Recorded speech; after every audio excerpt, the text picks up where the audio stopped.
ಹೇಮಾವತಿ ನೀರನ್ನ ಹೇಗೆ ತರಬೇಕು ಅನ್ನೋದೊಂದು ಚರ್ಚೆ ಆಗಿದೆ. ಎಕ್ಸ್ಪ್ರೆಸ್ ಕೆನಲ್ ಮಾಡಿದರೆ ಅದನ್ನ ಕಾರ್ಯ ತಡೆದಿದ್ದಾರೆ. ಎಲ್ಲಿ? ತುಮಕೂರಲ್ಲಿ ತಡೆದಿದ್ದಾರೆ. ಯಾರು ತಡೆದಿದ್ದಾರೆ? ನಿಮ್ಮಾಗೆ ರೈತರೇ ತಡೆದಿದ್ದಾರೆ ಅಲ್ವಾ? ಆ ರೈತರಿಗೆ ರೈತರ ಜೊತೆ ಲೀಡರ್ಗಳು ಬಂದಿದ್ದಾರೆ. ರೈತರ ಜೊತೆ ಲೀಡರ್ಗಳು ಇವಾಗ ನೀವು ಲೀಡರ್ ಆಗಿ ಬಂದಿದ್ದೀರಲ್ವಾ? ವಕೀಲರು ಲೀಡರ್ ಆಗಿ ಬಂದಿದ್ದೀರಾ, ರೈತರು ಲೀಡರ್ ಆಗಿ ಬೇಕಾದಷ್ಟು ಜನ ಇದ್ದಾರೆ, ಅಧ್ಯಕ್ಷರಿದ್ದಾರೆ.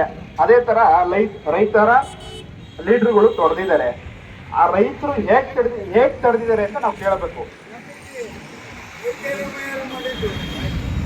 ಅಲ್ಲ, ಈಗ ತಡೆದಿದ್ದಾರಲ್ಲಪ್ಪ, ಈಗ ಕೆಲಸ ಸ್ಟಾರ್ಟ್ ಆಗ್ಬೇಕಾಯ್ತು ಅಂತ ಹೇಳ್ತಾ ಇದ್ದಾರೆ. ಯಾಕೆ ತಡೆದಿದ್ದಾರೆ ಅಂತ ನಾವು ಕೇಳಬೇಕು. ಅದನ್ನ ಯಾವ ಮಟ್ಟದಲ್ಲಿ ಕೇಳಬೇಕು ಅಂತಂದ್ರೆ ಸರ್ಕಾರದ ಮಟ್ಟದಲ್ಲಿ ಕೇಳಬೇಕು.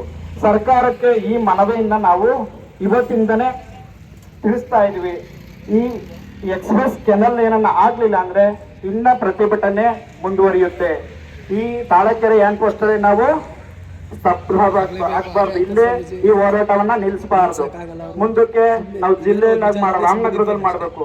ರಾಮನಗರದಲ್ಲಿ ಆಗ್ಲಿಲ್ವಾ, ಬೆಂಗಳೂರಲ್ಲಿ ಮಾಡ್ಬೇಕು. ಅದೇ ತರ ಸಿಎಂ ಮನೆ ಮುಂದೆನೂ ಮಾಡ್ಬೇಕು. ಈ ತರ ಮಾಡಿದಾಗ ಮಾತ್ರ ನಾವು ಹೇಮಾವತಿ ನೀರನ್ನ ಮಾಗಡಿಯ 86 ಕೆರೆಗಳಿಗೆ ತರಕ್ಕೆ ಸಾಧ್ಯ. ನಾವೇನು ವ್ಯವಸಾಯ ಮಾಡಕ್ ನೀರು ಕೇಳ್ತಾ ಇಲ್ಲ. ವ್ಯವಸಾಯ ಅಂತಂದ್ರೆ ಭತ್ತ ಬೆಳೆಯಕ್ಕೆ ನಾವು ನೀರು ಕೇಳ್ತಾ ಇಲ್ಲ. ಮಂಡ್ಯ ಕಡೆ ನೋಡಿದ್ರೆ ಕಾವೇರಿ ನೀರನ್ನ ಎಲ್ಲಿ ಕೊಡ್ತಾವ್ರೆ? ತಮಿಳ್ನಾಡಿಗೆ ಕೊಡ್ತಾವ್ರೆ. ನಾವೇನ್ ತಮಿಳ್ನಾಡಿಗೆ ಕೊಡ್ರಪ್ಪ ಅಂತ ಕೇಳ್ತಾ ಇದೀವ? ತುಮಕೂರಿಂದ ಮಾಗಡಿ ಕೊಡ್ರಪ್ಪ ಅಂತ ಕೇಳ್ತಾ ಇದೀವಿ. ಮಾಗಡಿ ಜನ ಏನ್ ತಮಿಳ್ನಾಡೋರ? ಅದನ್ನ ಅರ್ಥ ಮಾಡ್ಕೊಳ್ಳೋ ಶಕ್ತಿ ಇಲ್ಲ ಅಂತ ಅಂದ್ರೆ ತುಮಕೂರು ಜನತೆಗೆ ನಾವೇನ್ ಮಾಡೋಣ ಅಲ್ವಾ? ಏನಿಲ್ಲ, ಎಕ್ಸ್ಪ್ರೆಸ್ ಕೆನಲ್ ಅಂತಂದ್ರೆ ಸರಾಗವಾಗಿ ನೀರು ಹರಿದು ಬರ್ತದೆ. ಎಲ್ಲಾ ಕಡೆಗೂ ಕೂಡ ಸರಾಗವಾಗಿ ಪಂಪ್ ಮಾಡ್ತಾರೆ. ಒಂದು 3 ತಿಂಗಳು ಅಷ್ಟೇ ಅವ್ರು ಹೇಳಿದ್ರು. 3 ತಿಂಗಳು ನಮ್ಗೆ ಸರಾಗವಾಗಿ ನೀರನ್ನ ಕೊಟ್ರೆ ನಮ್ಮ ಕೆರೆಗಳೆಲ್ಲ ಭರ್ತಿ ಆಗ್ತವೆ. ನಮ್ಮ ಬೋರ್ವೆಲ್ ಏನಾಗ್ತವೆ, ಜಲ ಸಮೃದ್ಧಿ ಆಗ್ತದೆ. ಇವಾಗ ಎಷ್ಟು ನಮ್ಮ ಬಂಡೆಮಠ ಸೋಲೂರು ಹೋಬಳಿಲಿ ಅಮ್ಮಮ್ಮ ಅಂದ್ರೆ 1200ರಿಂದ 1300 ಅಡಿ ಕೊಡಿದ್ರು ಒಂದು ಇಂಚು ನೀರು ಸಿಗ್ತಾ ಇಲ್ಲ. ಯಾಕೆ ಸಿಗ್ತಾ ಇಲ್ಲ? ನಮ್ದೆಲ್ಲ ಬರಪೀಡಿತ ಪ್ರದೇಶ ಆಗಿದೆ. ಬರಡು ಭೂಮಿ ಎಲ್ಲ ಕಲ್ಭೂಮಿ. ಅವೆಲ್ಲ ಹೇಳ್ತಾ ಇದ್ರು ಎಲ್ಲ ನಮ್ಮಲ್ಲಿ ಕಲ್ಭೂಮಿನೇ ಜಾಸ್ತಿ. ಬರೀ ಮಾವಿನ ಗಿಡ, ನೀಲಗಿರಿ ಬಿಟ್ರೆ ಇನ್ನೇನು ಸಾಧ್ಯ ಇಲ್ಲ. ಏನೋ ಮಳೆ ಬಂದ್ರೆ ಒಂದು ಸ್ವಲ್ಪ ರಾಗಿ ಬೆಳಿಬೋದು, ಇಲ್ಲಾಂದ್ರೆ ಒಂದ್ 2 ತೆಂಗಿನ ಗಿಡ ಹಾಕೋಬಹುದು. ಬಿಟ್ರೆ ಯಾರು ಅಡಿಕೆ ಗಿಡ ಮಾಡಿಲ್ಲ, ತೆಂಗಿನ ಗಿಡ ಮಾಡಿಲ್ಲ. ಆದ್ರೆ ನಾವು ಹೋದ್ರೆ ತುಮಕೂರು ಜಿಲ್ಲೆಯಲ್ಲಿ ಆಗಿರ್ಬೋದು, ಗುಬ್ಬಿ ಆಗಿರ್ಬೋದು, ನಿಟ್ಟೂರು ಆಗಿರ್ಬೋದು, ಹೆಬ್ಬೂರು ಆಗ್ಬೋದು, ಎಲ್ಲರೂ ಅಡಿಕೆ ಗಿಡ, ತೆಂಗಿನ ಗಿಡ ಅಲ್ವಾ? ಅದಕ್ಕೆ ಅದನ್ನ ಕಲ್ಪವೃಕ್ಷದ ಜಿಲ್ಲೆ ಅಂತ ಕರೀತಾರೆ. ಅದರಿಂದ ನಾವೇನ್ ತೆಂಗಿನ ಗಿಡಕ್ಕೆ ಕಟ್ತೀವಿ, ಅಡಿಕೆ ಗಿಡ ಕಟ್ತೀವಿ, ಗದ್ದೆ ಮಾಡ್ತೀವಿ ಅಂತ ಹೇಳಿ ನೀರು ಕೊಡಿ ಅಂತ ಕೇಳ್ತಾ ಇಲ್ಲ. ನಮ್ ಕುಡಿಯೋ ನೀರಿಗಾಗಿ ನೀರನ್ನ ಕೊಡಿ. ಯಾಕೆಂದ್ರೆ ನಮ್ಮ ಕೆರೆಗಳನ್ನ ತುಂಬಿದ್ರೆ ನಮ್ಮ ಅಂತರ್ಜಲ ಮಟ್ಟ ಹೆಚ್ಚುತ್ತದೆ. ಅದರಿಂದ ಅವಾಗ ಬೋರ್ವೆಲ್ ಅಲ್ಲಿ ಸ್ವಲ್ಪ ನೀರು ಹೆಚ್ಚಾಗ್ತದೆ. ನಮ್ಗೆಲ್ರಿಗೂ ಮಾಗಡಿ ತಾಲೂಕಿಗೆ ಕುಡಿಯೋ ನೀರು ಹೆಚ್ಚೆ ಆಗ್ತದೆ. ಉತ್ತರದುರ್ಗನು ಅಂತ ಹೇಳಿದ್ರು. ಈ ಉತ್ತರದುರ್ಗ ನೋಡಿಲ್ಲ ನಾನು, ಯಾಕೆಂದ್ರೆ ನಾನು ಹೊಸದಾಗಿ ಬಂದಿರೋದ್ರಿಂದ ನನಗೆ ಗೊತ್ತಿರಲಿಲ್ಲ. ಮಾಗಡಿಗೆ ಹೇಮಾವತಿ ಚಾನಲ್ ಬರ್ತಾ ಇದೆ ಅಂತ ನನಗೆ ಗೊತ್ತಿಲ್ಲ. ನಮ್ಮ ಪದ್ಮನಾಭ ಅವರು ಬಂದು ಹೇಳಿದಾಗೆ ಮಾತ್ರ ನಂಗೆ ಗೊತ್ತಾಯ್ತು. ಅವ್ರು ಹೇಳಿದ ತಕ್ಷಣ ನಾನು ಬರ್ತೇನೆ, ನನ್ನ ಕೈಲಾದಂತಹ ಪ್ರತಿಭಟನೆ ಆಗಿರ್ಬೋದು, ಏನೇ ಆಗಿರ್ಬೋದು ನಾನು ಮಾಡ್ತೇನೆ ಅಂತ ಅವ್ರಿಗೆ ಹೇಳಿದೆ. ಆಮೇಲೆ 2010ರಲ್ಲಿ ಪರಮ ಪೂಜ್ಯ ಶಿವಕುಮಾರ ಮಹಾಶಿವಗಳು ಹಾಗೆ 2010ರಲ್ಲೇನೆ ಮನವಿಯನ್ನ ಸಲ್ಲಿಸಿದ್ರು. ಯಾಕೆಂದ್ರೆ ಈಗಾಗಲೇ 14 ವರ್ಷ ಆಯ್ತು. 10 ಒಂದು 2024 14 ವರ್ಷ ಬೇಕಾಗಿತ್ತು ನಮ್ಮ ಸರ್ಕಾರಕ್ಕೆ ಅಂತ ನಾವು ತಿಳ್ಕೋಬೇಕು. ಯಾಕೆಂದ್ರೆ 4 ತಿಂಗಳಲ್ಲಿ ಆಗುವಂತ ಕೆಲಸವನ್ನು 14 ವರ್ಷ ಮಾಡಿದಾರಂತೆ. ನಮ್ಮ ಸರ್ಕಾರಕ್ಕೆ ನಾವು ಎಷ್ಟೇ ಋಣಿಯಾಗಿದ್ರು ಸಾಲಕ್ಕಾಗಲ್ಲ. ಯಾಕೆಂದ್ರೆ ಋಣಿ ಅಂತಂದ್ರೆ ನಾವೆಷ್ಟೇ ಓಟ್ ಹಾಕಿ ಅವ್ರನ್ನ, ಅವಾಗೂ ಸಿದ್ದರಾಮಯ್ಯನವರೇ ಇದ್ರು ಅಂತ ಹೇಳ್ತಾ ಇದ್ರು. ಆ ಸರ್ಕಾರದಲ್ಲೂ ಸಿದ್ದರಾಮಯ್ಯನವರು, ಈಗೂ ಸಿದ್ದರಾಮಯ್ಯನವರು ಇದ್ದಾರೆ. 14 ವರ್ಷ ಆಗಿದೆ, ಏನ್ ಮಾಡ್ತಾರೆ ಅಂತ ಅವ್ರಿಗೆ ಬಿಟ್ಟಿತ್ತು. 4 ವರ್ಷದಲ್ಲಿ ಆಗುವಂತ ಕೆಲಸ 14 ವರ್ಷ ಆಗಿದೆ.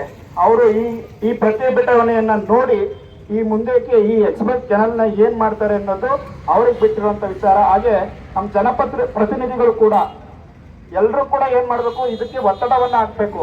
ಈ ಹೇಮಾವತಿ ನೀರು ಮಾಗಡಿ ತಾಲೂಕಿಗೆ ಬೇಕೇ ಬೇಕು ಅನ್ನೋಂಥದ್ದು ಛಲ ಯಾರಿಗಿರ್ಬೇಕು ಅಂದ್ರೆ ನಮ್ಮ ಜನಪ್ರತಿನಿಧಿಗಳು ಇರ್ಬೇಕು, ಮತ್ತೆ ರೈತರಿಗಿರ್ಬೇಕು. ನೋಡಿ, ಇಲ್ಲಿಗೆ ಬಂದಿದ್ದೀರಾ ರೈತರು ಎಷ್ಟು ಜನ ಬಂದಿದ್ದೀರಾ ಅಂತಂದ್ರೆ ಒಂದು 500 ಜನ ಇದ್ದೀರಾ ಅಷ್ಟೇ. 500 ಜನ ಸಾಲದು. ಈ ಪ್ರತಿಭಟನೆಗೆ 500 ಜನ ಸಾಲ ಇಲ್ಲ. 1,000ರಿಂದ 5,000 ಜನರಕ್ಕ ಇರಲೇಬೇಕು. ಈ ಪ್ರತಿಭಟನೆ ಮುಂದಕ್ಕೆ ಏನನ್ನ ನಡೀತು ಅಂತಂದ್ರೆ 5,000 ಜನ ರೈತರು ಇರಲೇಬೇಕು. ಈ ಮೂಲಕ ನಾನು ಈ ರೈತರಿಗೆ ಹೇಳ್ತಾ ಇರೋದೇನು ಅಂತಂದ್ರೆ, ರೈತರು ಹೆಚ್ಚಿಗೆ ಬಂದಷ್ಟು ಅವರು ಎಚ್ಚರಿಕೆ ಮಾಡ್ಕೊತಾರೆ ಸರ್ಕಾರದಲ್ಲಿ. ಬಿಡಪ್ಪ ಎಲ್ಲ ಒಂದು 200 ಜನ ಕುತ್ಕೊಂಡು ಫಂಕ್ಷನ್ ಮಾಡ್ಬಿಟ್ಟು ಸುಮ್ಮನಾಗವ್ರೆ ಅಂತಂತಾರೆ. ಆಗ್ಬಾರ್ದು. ಯಾಕೆ ಅಂತಂದ್ರೆ ಒಂದು 5,000 ಜನ ಬಂದಾಗ ಅವ್ರಿಗೆ ನಾವು ಮಾಡಬೇಕಪ್ಪ ಅಂತ ಒಂದು ಭಯ ಹುಟ್ಟುತ್ತದೆ. ಆ ಭಯ ಯಾರಿಂದ ಹುಟ್ಟಬೇಕು ಅಂತಂದ್ರೆ ರೈತರಿಂದ ಮಾತ್ರ ಸಾಧ್ಯ.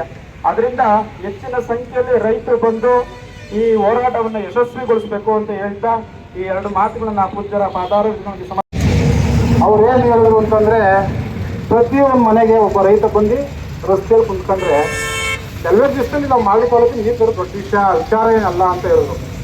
ನಾವು ಎಲ್ಲ ಪ್ರಯತ್ನ ಪಟ್ಟು ನಮ್ಮ ಬೆಂಗಳೂರಲ್ಲಿ ಪೊಲೀಸ್ ಒಬ್ಬರು, ಸಿಂಗ್ರಿಗೌಡರು ಇವೆಲ್ಲ ನಾವು ಒಂದು ಚರ್ಚೆ ಮಾಡಿದ್ರು. ಚಿಕ್ಕಡೆ ಮಂಜು ಇವರೆಲ್ಲ ಸೇರಿ ಅಣ್ಣ ಈಗ ಏನು ಮಾಡ್ಬೇಕು ಅಂದ್ರೆ ಪಂಚಾಯತಿ ಲೆವೆಲ್ ಹೋಗಿ ಎಲ್ಲ ಒಂದು ಅವ್ರಿಗೆಲ್ಲ ಮನವಿ ಮಾಡ್ಕೊಂಡು ನಾವು ಹೇಳ್ಕೋಬೇಕು ಅಂದರೆ, ಈ ರೈತರುಗಳು ನಮ್ಮ ನೀರು ಬೇಕು ಅಂತಂದರೆ ಪ್ರತಿಯೊಂದು ಮನೆಗೂ ಒಬ್ಬೊಬ್ರು ಬಂದರೆ ಸರ್ಕಾರನೇ ಬಂದು ನಿಂತರದಲ್ಲಿ ಅರ್ಜೆಂಟ್ ನೀರು ಕೊಡ್ತಾರೆ ನಮಗೆ. ಇದು ನನ್ನ ಗೋವಿಂದರಾಜು ಒಬ್ಬರಿಗೆ ನೀರಲ್ಲ, ಇಲ್ಲ ಸ್ವಾಮೀಜಿಯವರಿಗೆಲ್ಲ ಲಾಯರ್ಗೂ ನೀರು ಬೇಕಾಗಿಲ್ಲ. ಪ್ರತಿಯೊಬ್ಬ ಮನೆಗೂ ನೀರು ಬೇಕು. ಇವತ್ತು ಪಕ್ಷಿಗಳಿಗೆ ಕುಡಿಯೋಕ್ಕೆ ನೀರಿಲ್ಲ. ಇವತ್ತು ಕೆಲವು ನೋಡಿದ್ರೆ ಈ ವರ್ಷದಲ್ಲೇ ಕೆಲವು ಕಡೆ ನಾಯಿಗಳು ಕುಡಿಯೋಕ್ಕೆ ನೀರು ಸಿಕ್ಕಿಲ್ಲ. ಬೋರ್ ಆನ್ ಮಾಡ್ರೆ ಹೋಗೋದು ಕಾಯ್ತಾ ಇರೋವು. ಯಾವ ಟೈಮಲ್ಲಿ ಆನ್ ಮಾಡ್ತಾರೆ ನೀರು ಕುಡಿಯೋಕ್ಕೆ. ಎಷ್ಟು ದಿವಸದಲ್ಲಿ ಮನುಷ್ಯರು ನಾವು ಕಾಯ್ಬೇಕಾಯ್ತದೆ. ಅದರಿಂದ ಸಮುದ್ರಕ್ಕೂ ನೀರು ವೇಸ್ಟ್ ಆಗೋದ. ನಮ್ಮ ತಾಲೂಕು, ಕುಣಿಗಲ್ ತಾಲೂಕು, ತುಮಕೂರು ಡಿಸ್ಟಿಕ್ ಅವರು ಎಲ್ಲ ರೈತರುಗಳೇ. ನಾವು ಬೆಳೆಯೋದು ಅನ್ನನೆಯ, ಅವ್ರು ಬೆಳೆಯೋದು ಅನ್ನನೆಯ. ಅವ್ರು ಕುಡಿಯೋದು ನೀರು, ನಾವು ಕುಡಿಯೋದು ನೀರೇ. ಇದರಿಂದ ನಮ್ಮ DK ಶಿವಕುಮಾರ್ ಇವತ್ತು ಉಪಮುಖ್ಯಮಂತ್ರಿ ಆಗಿದ್ದಾರೆ, ನಮ್ಮ ಜಿಲ್ಲೆಯವರವರು. ಅವರು ಕೈ ಜೋಡಿಸಿದ್ರೆ ವಿತಿನ್ ಯುಗಾದಿ ಹಬ್ಬಕ್ಕೆ ನಮ್ಮ ತಾಲೂಕಿಗೆ ಕೆಂಪೇಗೌಡ ಕಟ್ಟಿರುವಂತಹ ಬೆಂಗಳೂರಿಗೆ ನೀರು ಖಂಡಿತವಾಗಿ ತರ್ಬೋದು. ದೊಡ್ಡ ವಿಚಾರ ಏನಲ್ಲ ಅದು. ಇವತ್ತು ನಮ್ಮ ಸರ್ಕಾರ ಏನಾಗುತ್ತೆ ಅಂತಂದ್ರೆ, ಅವ್ನ ಸರ್ಕಾರ ಬಂದಾಗ ಅವ್ನು ಮಾಡಿದ್ರೆ ಅವನ ಹೆಸರು ಬರ್ತದೇನೋ, ಅವ್ನು ಕಿತ್ತಾಗೋದು. ಇವ್ನ ಸರ್ಕಾರ ಬಂದಾಗ ಇವನ ಹೆಸರು ಬರ್ತದೆ ಅಂದ್ರೆ ಇವ್ನು ಕಿತ್ತಾಗೋದು ಬಿಸಾಕ್ಬೇಕು. ಜನಗಳು ನೀರು ಕೊಟ್ರೆ ಎಲ್ಲ ಒಬ್ಬ ವೈದ್ಯರಾಮಯ್ಯ ಇವತ್ತು ಪ್ರತಿಯೊಂದು ಮನೇಲೂ ನೆನೆಸ್ಕೊಂಡ್ರೆ ನಮ್ಮ ತಾಲೂಕಿಗೆ ನೀರು ಕೊಟ್ಟರು, ಇವತ್ತು ಕೆರೆಗೆ ನೀರು ಕೊಟ್ಟರು ಅಂತ. ನಾವು ಮುಂದಿನ ಚರ್ಚೆ ಆಗಬೇಕಾಗಿರೋದೇನು ಅಂತಂದ್ರೆ, ನಾವು ಇಷ್ಟ ರೈತ ಸೇರಿದೀವಲ್ಲ, ನಾವು ಸುಮ್ಮನೆ ಭಾಷಣೆ ಮಾಡ್ದೋ, ಯಾರೋ ಭಾಷೆದಾರ ಬಂದು ಒಂದು ಪತ್ರಿಕೆ ಕೊಟ್ಟು, ಲಾಯರ್ಗಳು ಬಂದಿದ್ರು, ಸ್ವಾಮೀಜಿ ಬಂದಿದ್ರು, ಹೇಳಿದ್ರು ಹೋದ್ರು ಪ್ರಶ್ನೆ ಇಲ್ಲ. ಇವತ್ತು ಚರ್ಚೆ ಆಗಬೇಕು. ಯಾಕೆ ಅಂತಂದ್ರೆ ನಮ್ಗೆ ನೀರು ಬೇಕು ಅಂತಂದ್ರೆ ಚರ್ಚೆ ಆಗಬೇಕು. ಇದು ಸುಮ್ಮನೆ ಬಂದು ಅದೆಲ್ಲ ಚಿತ್ರಣ ಮಾಡಿದ್ರು, ಪೆಂಡಲ್ ಹಾಕಿದ್ರು, ಕುತ್ಕೊಂಡು ಓದೋದು ಪ್ರಶ್ನೆ ಇಲ್ಲ. ಇವತ್ತು ನಮ್ಮ ರಾಜ್ಯಾಧ್ಯಕ್ಷ ಬಂದಿದ್ದಾರೆ, ಅದು ಇವತ್ತು ಒಂದು ಕರೆ ಕೊಡ್ತೀವಿ. ನೀರು ಬರೋವರೆಗೂ ಹೋರಾಟ ಮಾಡಬೇಕು. ಇದೆಲ್ಲ ಹೂ ಅಂತಂದ್ರೆ ಇವತ್ತಿಂದಲೇ ಸ್ಟಾರ್ಟ್ ಆಗ್ಬೇಕು. ಮಾಡಿದಾಗ ಏನಾಗುತ್ತೆ ನೀರು ಇವತ್ತಿಂದಲೇ ಸ್ಟಾರ್ಟ್ ಆಗಬೇಕು. ಅದರಿಂದ ನಾವು ಇವತ್ತು ಕೋಲಾರ ಡಿಸ್ಟಿಕಲ್ಲಿ ನಮ್ಮ ರಾಜ್ಯಾಧ್ಯಕ್ಷ ಕೋಳಿ ಶಿವಶೇಖರ್ ಸಾವಿರಾರು ಟ್ರಾಕ್ಟರ್ಗಳು ಬೆಂಗಳೂರು ಮುಖ್ಯ ಹಾಕಿದ್ರು. ಅವ್ರಿಗೆ ನೀರು ಬಂತು. ಹೆಂಗೆ ಬಂತು? 1,200 1,300 1,400 ಬೋರ್ ಹಚ್ಚಿತ್ತು. ಇವತ್ತು ನಮ್ಮ ತಾಲೂಕಲ್ಲಿ 1,200ರಿಂದ 1,300 ಅಡಿ ಬೋರ್ ಹೋದ್ರೂ ನೀರು ಸಿಗ್ತಾ ಇಲ್ಲ. ಆ ಮಟ್ಟಕ್ಕೆ ಬಂದದೆ. ಈಗ ನಾವು ಈ ಸಭೆಯಲ್ಲಿ ಏನು ತೀರ್ಮಾನ ಮಾಡಬೇಕು ಅಂತಂದ್ರೆ, ಶಿವರಾಜು ತಾಲೂಕು ಪಂಚಾಯತಿ ಮಾಜಿ ಅಧ್ಯಕ್ಷರವರೇ, ಎಲ್ಲ TP ವೆಂಕಟೇಶ್ ಎಲ್ಲ ಇದ್ದೀರಿ ಇಲ್ಲಿ. ಇವತ್ತು ಚರ್ಚೆ ಮಾಡೋಣ. ನಮ್ಗೆ ನೀರು ಬೇಕು, ನೀವು ಚರ್ಚೆ ಮಾಡಿ. ಇಲ್ಲಪ್ಪ ಇಷ್ಟಕ್ಕೆ ಸಾಕು, ನಮ್ಗೇನು ಅವಕಾಶ ಇಲ್ಲ, ಇದು ಏನೋ ಮುಂದೆ ಹೋಗ್ಬಿಟ್ಟು ವಿಧಾನಸೌಧಕ್ಕೆ ಒಂದು ಲೆಟ್ರ್ ಕೊಡೋಣ, ಲೆಟ್ರ್ ಕೊಟ್ಟರೆ ಇವೆಲ್ಲ ಮಾನ್ಯತೆ ಇರಲ್ಲ. ನಾವು ಹೇಳೋದು ಅಂತಂದ್ರೆ, ಈಗ ಪ್ರತಿಯೊಂದು ಊರಲ್ಲೂ 10 20 ಟ್ರಾಕ್ಟರ್ಗಳಿದ್ದಾವೆ. ಇವೆಲ್ಲ ಮಾಡ್ಕೊಂಡು ರೈತ ಮೇಲೆ ಕೇಸ್ ಆಗಿ ಏನು ತೊಂದರೆ ಇಲ್ಲ. ನಾವು ವಿಧಾನಸೌಧಕ್ಕೆ ಮುಖ್ಯ ಆಗೋಣ, ಟ್ರಾಕ್ಟ್ರಿ ಮುಖಾಂತರ ಮುಖ್ಯ ಆಗೋಣ. ಇದು ಕರೆ ಹೂ ಅಂತಂದ್ರೆ ಇವತ್ತಿಂದಲೇ ಒಂದು ಡೇಟ್ ಫಿಕ್ಸ್ ಮಾಡಿ, ನಮ್ಮ ಸ್ವಾಮೀಜಿಯವರ ನೇತೃತ್ವದಲ್ಲಿ, ನಮ್ಮ ರಾಜ್ಯಾಧ್ಯಕ್ಷ ಕುರಡಿ ಅವರ ನೇತೃತ್ವದಲ್ಲಿ, ನಮ್ಮ ಪದ್ಮನಾಭ ಅವರ ನೇತೃತ್ವದಲ್ಲಿ ಇವತ್ತೇ ಒಂದು ತೀರ್ಮಾನ ಆಗಬೇಕು. ಇದು ಕೆಲವೇ ದಿವಸದಲ್ಲಿ ಟ್ರಾಕ್ಟ್ರಿ ಮುಖಾಂತರ ವಿಧಾನಸಭಾ ಚಲೋ ಅಂತ ಒಂದು ಕರೆ ಕೊಡಬೇಕು. ಅವತ್ತು ನಮ್ಮ ತಾಲೂಕಿಗೆ ಖಂಡಿತವಾಗಿ ಎಲ್ಲರೂ ಕಾವೇರಿ ಏಮಾರು ನೀರು ಎಲ್ಲರೂ ಕುಡಿಬೋದು. ಇದು ನಮ್ಮ ವಕೀಲರು ಸಹ ಹೇಳಿದ್ರು, ನೀರಿಗೋಸ್ಕರ ನಾವು ಸದಾ ಇರ್ತೀವಿ, ನಿಮ್ಮ ಮೇಲೆ ಕೇಸ್ ಹಾಕಿದ್ರು ನಾವು ನಿಮ್ಮ ಜೊತೆ ಇರ್ತೀವಿ, ನಿಮ್ಗೆ ಸಹಕಾರ ಕೊಡ್ತೀವಿ ಅಂತ ಹೇಳಿ ಪಾಪ ಅವರು ಕೆಲಸವನ್ನು ಬಿಟ್ಟು ಇವತ್ತು 5 ಅಡಿ ಬರ್ತಾರೆ. ಯಾಕೆ ಅಂದರೆ ನಾವು ತಾಳೆಕೆರೆ ಆಂಟೂರಲ್ಲಿ ಮಾಡ್ತಾ ಇದ್ದೀವಿ ಅಂತಂದರೆ, ನಮ್ಮ ಕುಣಿಗಲ್ ನೀರು ನಮ್ಮ ಬಾರ್ಡ್ರ್ ಇದು. ನಮಗೆ ಈಗಾಗಲೇ ಕುಣಿಗಲ್ ಬಾರ್ಡ್ರ್ ನೀರು ಬಂದ್ಬಿಟ್ಟಿದೆ. ನಮ್ಗೆ ಇಲ್ಲಿಂದ ಸ್ಟಾರ್ಟ್ ಆಗಬೇಕಾಗಿದೆ ನೀರು ನಮ್ಮ ಮಾಡಿಗಳಿಗೆ ಬರಬೇಕು ಅಂದರೆ. ಅದರಿಂದ ನಾವು ಗಂಗೆ ಪೂಜೆ ಮಾಡೋ ಕನ್ನಡ ರಾಜ್ಯೋತ್ಸವದಲ್ಲಿ ನಮ್ಮ ರಾಜ್ಯಾಧ್ಯಕ್ಷರು ಹಂಗೆ ಸ್ವಾಮೀಜಿಯವರೆಲ್ಲ ಸೇರಿ ಇಲ್ಲೇ ಗಂಗೆ ಹೇಮಾವತಿ ನೀರು ತಂದು ಇಲ್ಲಿ ಗಂಗೆ ಪೂಜೆ ಮಾಡೋ. ಅದೇನೋ ಒಂದು ತಾಳೆಕೆರೆ ಹ್ಯಾಂಡ್ ಪೋಸ್ಟ್ ಅನ್ನು ಇಲ್ಲಿಂದಲೇ ಒಂದು ಸ್ಟಾರ್ಟ್ ಆಗಲಿ ಹೋರಾಟ.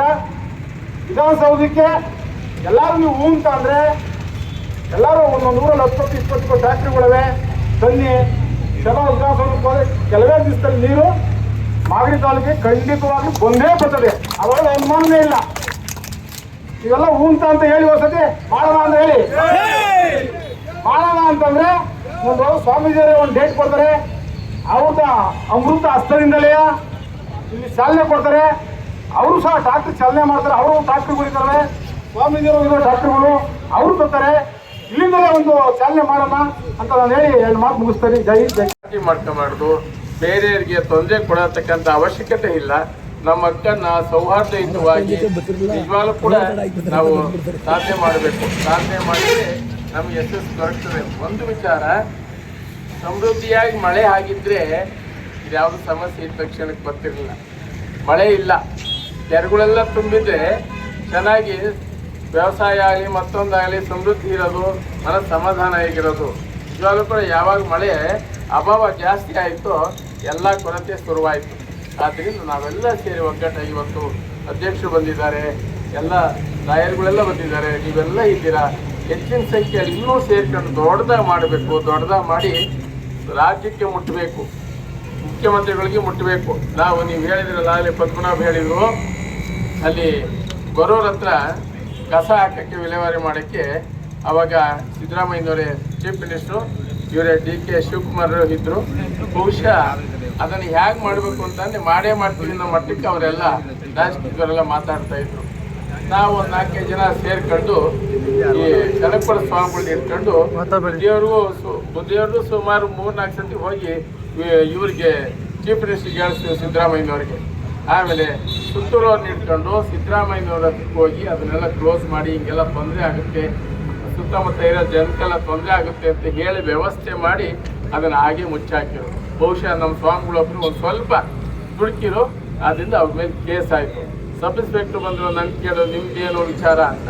ನಾನು ವಿರೋಧನೇ ಅಂತ, ನಿಮ್ಮ ಮೇಲೆ ಯಾಕೆ ಕೇಸ್ ಆಗಿಲ್ಲ, ನಾವು ಮುಂದಕ್ಕೆ ಬರಲಿಲ್ಲ, ಮುಂದಕ್ಕೆ ಹೋಗಿ ಸಿಕ್ಕಾಕೊಂಡ್ರು ಅಷ್ಟೇ. ಸ್ವಲ್ಪ ಉಚ್ಚಾರ ಇರಬೇಕು. ಆ ರೀತಿ ನಾವು ಯಾವುದೂ ಕೂಡ ಗಲಾಟೆ ಮಾಡಿದಾಗೆ ಎಚ್ಚರಿಕೆಯಿಂದ ನಮ್ಮ ಅಕ್ಕನ್ನು ನಾವು ತೋಡ್ಕೊಳ್ಬೇಕು. ಎಲ್ಲರಿಗೂ ಸಮಸ್ಯೆ ಇದ್ದೇ ಇದೆ, ಎಲ್ಲರಿಗೂ ಸಮಸ್ಯೆ ಇದೆ.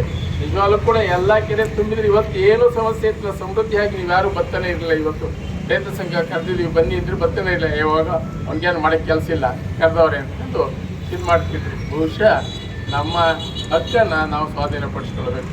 ಮಾಗಡಿ ತಾಲೂಕು ನಿಜವಾಗ್ಲೂ ಕೂಡ ಅರ್ಧ ಬಂಡೆ ಇದು. ಭೂಮಿ ಉಳುಮೆ ಮಾಡಬೇಕಾದ್ರೆ ಅಡೆ ಕೊರಕೊಡ ಆಗ್ತಿರ್ತದೆ. ಈಗ ಯಾರು ನೇಗ್ಲಲ್ಲಿ ಯಾರು ಉಳೋದಿಲ್ವಲ್ಲ, ನೇಗ್ಲ ಯೋಗಿ ಅಂತ ಹೇಳ್ತೀರಲ್ಲ, ಯಾರು ನೇಗ್ಲಲ್ಲಿ ಉಳೋದು ಟ್ಯಾಕ್ಟ್ರಲ್ಲಿ ಉಳಿಸ್ತೀರಾ, ಏನೋ ಮಾಡ್ಕೊತೀರಾ ಮಾಡ್ತೀರಾ. ಬಹುಶಃ ನಾವೆಲ್ಲ ಉಳಿಬೇಕಾದ್ರೆ ಇದು ಬೇಕೇ ಬೇಕು, ನಮ್ಮ ಹೋರಾಟ ಬೇಕೇ ಬೇಕು. ರೈತ ಸಂಘ ಇರಲೇಬೇಕು.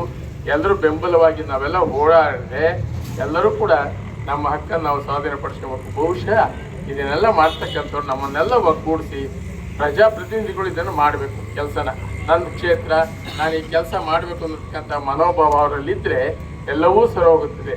ಹೆಚ್ಚಿನ ರೀತಿಯಲ್ಲಿ ಕೆಲಸ ಮಾಡಬೇಕು. ಅವರೆಲ್ಲ MLAಗಳು ಮಾಡ್ಕೊಂಬಂದಿದ್ದಾರೆ. ಬಹುಶಃ ಅವರ ಅಂತರ ಮುಗಿದ ಮೇಲೆ ಅವ್ರು ಸುಮ್ಮನೆ ಇರ್ತಾರೆ, ಹೆಚ್ಚಿಗೆ ಜಾಸ್ತಿ ಕೆಲಸ ಮಾಡೋದಿಲ್ಲ, ಏನಿಲ್ಲ.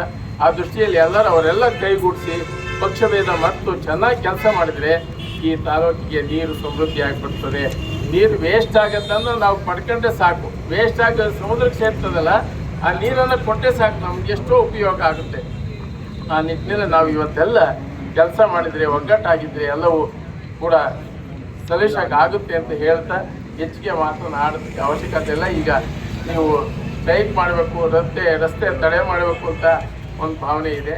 ನಾವು ಹಿಂದೆ ಅಲ್ಲಿ ರಸ್ತೆ ತಡೆ ಮಾಡಬೇಕು ಅಂತ ಇದ್ವಿ, ಆವಾಗ ಅವಕಾಶ ಕೊಡಲಿಲ್ಲ. ಸೋಲೂರು ಬಸ್ ಸ್ಟ್ಯಾಂಡ್ನಲ್ಲಿ ಸ್ಟ್ರೈಕ್ ಮಾಡಿದ್ರು. ಆವಾಗ ಕುಮಾರಸ್ವಾಮಿ ಬಂದು ರಸ್ತೆ 5 ನಿಮಿಷ ತಡೆ ಮಾಡಿದರು. SP ಬಂದರು, ಸಾರ್ ಟೈಮ್ ಆಯಿತು ಖಾಲಿ ಮಾಡಿ ಅಂತ.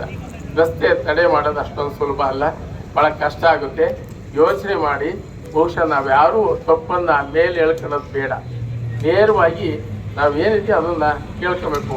ತಪ್ಪನ್ನು ಮಾಡೋಕ್ಕೆ ಹೋದರೆ ಪೊಲೀಸರು ಏನು ಬೇಕಾದ್ರೆ ಕ್ರಮ ಜರುಗಿಸ್ಬೋದು, ಅದೇನು ತಪ್ಪೇನಲ್ಲ. ಆ ದೃಷ್ಟಿಯಿಂದ ನಾವು ಯಾರು ತಪ್ಪು ಮಾಡ್ದಂಗೆ ನಮ್ಮ ಹಕ್ಕನ್ನು ನಾವು ಸ್ವಾಧೀನಪಡಿಸ್ಕೋಬೇಕು. ನೀರಿಗಾಗಿ ಓಡಾಡ್ತಾ ಇದ್ದೀವಿ ನಾವು. ಚಳುವಳಿ ಮಾಡ್ತಾ ಇದ್ದೀವಿ, ಬೇರೆ ಸ್ಟ್ರೈಕ್ ಮಾಡ್ತೀವಿ ಅನ್ನೋದಲ್ಲ. ನೀರಿಗಾಗಿ ನಾವು ಒಳ್ಳೆ ರೀತಿಯಲ್ಲಿ ಸ್ಟ್ರೈಕನ್ನು ಮಾಡ್ತೀವಿ ಅನ್ನತಕ್ಕಂಥ ಮನೋಭಾವ ಬೆಳೆಸ್ಕೋಬೇಕು. ಎಲ್ಲರೂ ಕೂಡ ಸಹೋದರತ್ವವನ್ನು ಕಾಪಾಡಿಕೊಳ್ಬೇಕು, ಪ್ರೀತಿ ವಿಶ್ವಾಸ ಗಳಿಸ್ಕೊಳ್ಬೇಕು. ಎಲ್ಲರೂ ಒಗ್ಗಟ್ಟಾಗಿದೆ, ಎಲ್ಲವೂ ಕೂಡ ಕೈ ಸೇರ್ತದೆ ಅಂತಕ್ಕಂಥ ಭಾವನೆಯಿಂದ ಇವೆಲ್ಲ ಇನ್ನೂ ಹೆಚ್ಚಿನ ಸಂಖ್ಯೆಯಲ್ಲಿ ಸೇರಬೇಕು. ಸಾವಿರಾರು ಸಂಖ್ಯೆಯಲ್ಲಿ 2000 3000 ಸೇರಿ ಒಗ್ಗಟ್ಟಾಗಿ ಎಲ್ಲರೂ ಕೂಡ ಚೀಫ್ ಮಿನಿಸ್ಟರ್ ಆಗಲಿ DCM ಆಗಲಿ ಎಲ್ಲನೂ ಕಂಡ್ರೆ ಬಹುಶಃ ಇದೆಲ್ಲ ಅನುಕೂಲ ಆಗುತ್ತೆ. ಆ ದೃಷ್ಟಿಯಿಂದ ನಾವು ಇಲ್ಲೇ ಅದು ಊರ ಹತ್ರ ನಾವೆಲ್ಲ ಸ್ಟ್ರೈಕ್ ಮಾಡಿದ್ರೆ ಏನೂ ಪ್ರಯೋಜನ ಆಗೋದಿಲ್ಲ.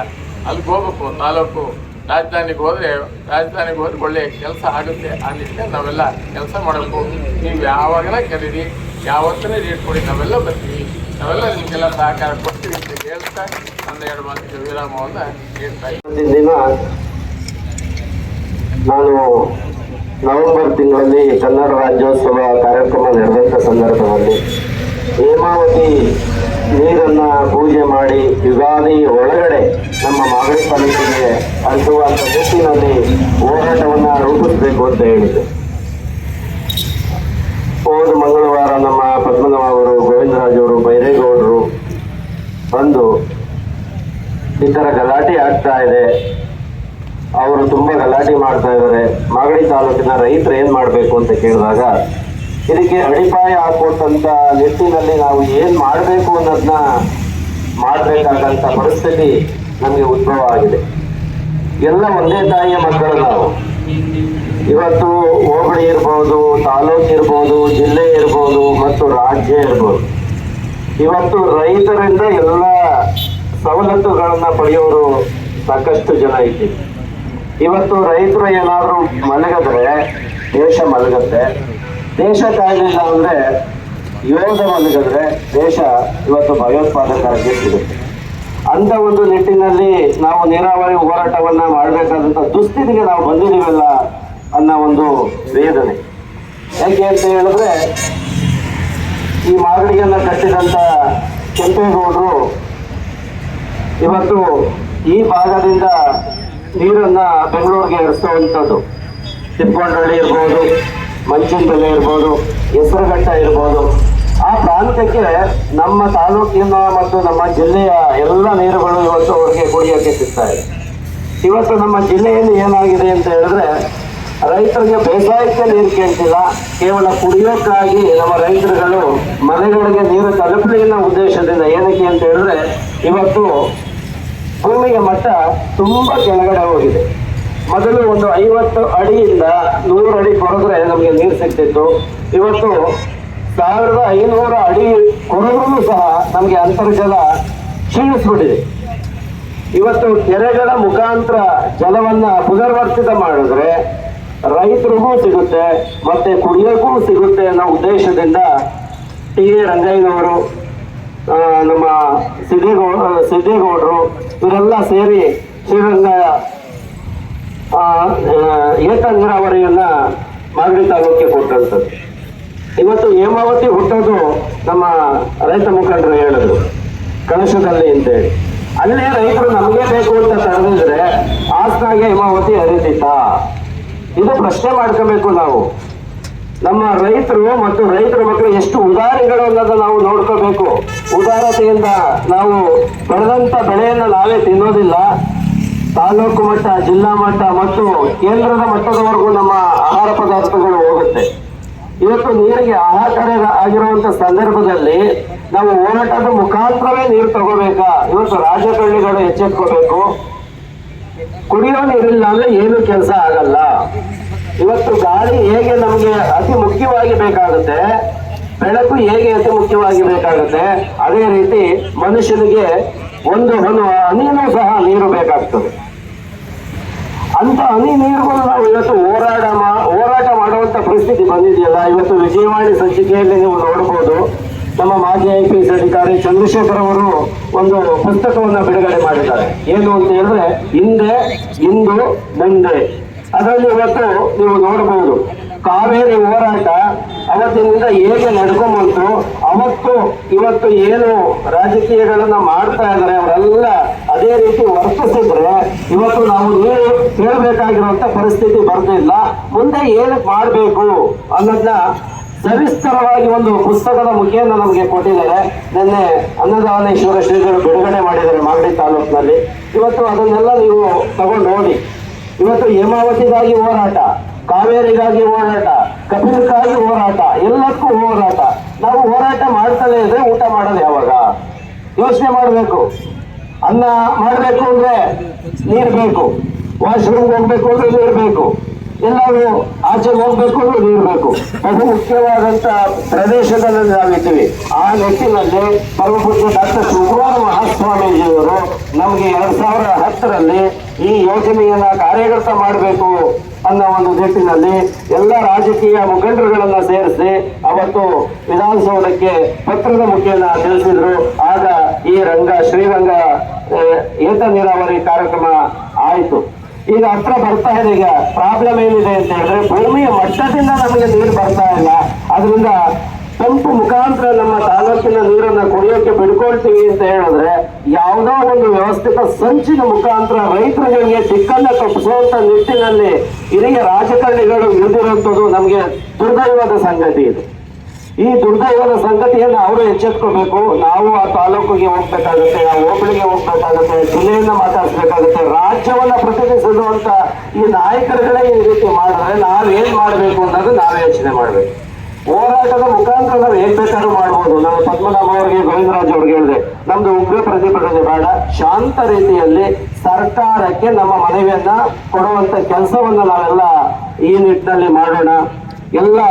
ಎಲ್ಲ ರೈತ ಬಂಧುಗಳು ನೋಡಿ, ನಾವು ರೈತರ ಗೀತೆಯಲ್ಲಿ ಕೇಳ್ದು ಏನಂತ ಕೇಳ್ದ, ಸೈನಿಕರ ಕಲಿ ಮುತ್ತಿಗೆ ಅಂತ ಹೇಗೆ ಕೊಟ್ಟು ಆ ತರ ನಾವು ಮುತ್ತಿಗೆ ಹಾಕುವಂತ ಕಾರ್ಯಕ್ರಮಗಳನ್ನ ಮಾಡಿದ್ರೆ ಯಶಸ್ವಿಗೊಳ್ತೀವಿ. ನೀವೆಲ್ಲ ರೈತಗಳು ಎಚ್ಚೆತ್ಕೋಬೇಕು. ಹೋಬಳಿ ಮಟ್ಟದಲ್ಲ, ತಾಲೂಕು ಮಟ್ಟದಲ್ಲ, ಜಿಲ್ಲಾ ಮಟ್ಟದಲ್ಲ, ರಾಜ್ಯ ಮಟ್ಟದ ಮುಖಾಂತರ ನಾವು ಇನ್ನೊಂದು ಜಿಲ್ಲೆಗೆ ಹೋಗಿ ಅವ್ರಿಗೆ ನಾವು ಬೆಂಬಲ ಸೂಚಿಸಿದಾಗ ನೋಡಿ, ಬೈರೇಗೌಡರು ಜಿಲ್ಲಾಧ್ಯಕ್ಷರಾಗಿದ್ದಾರೆ.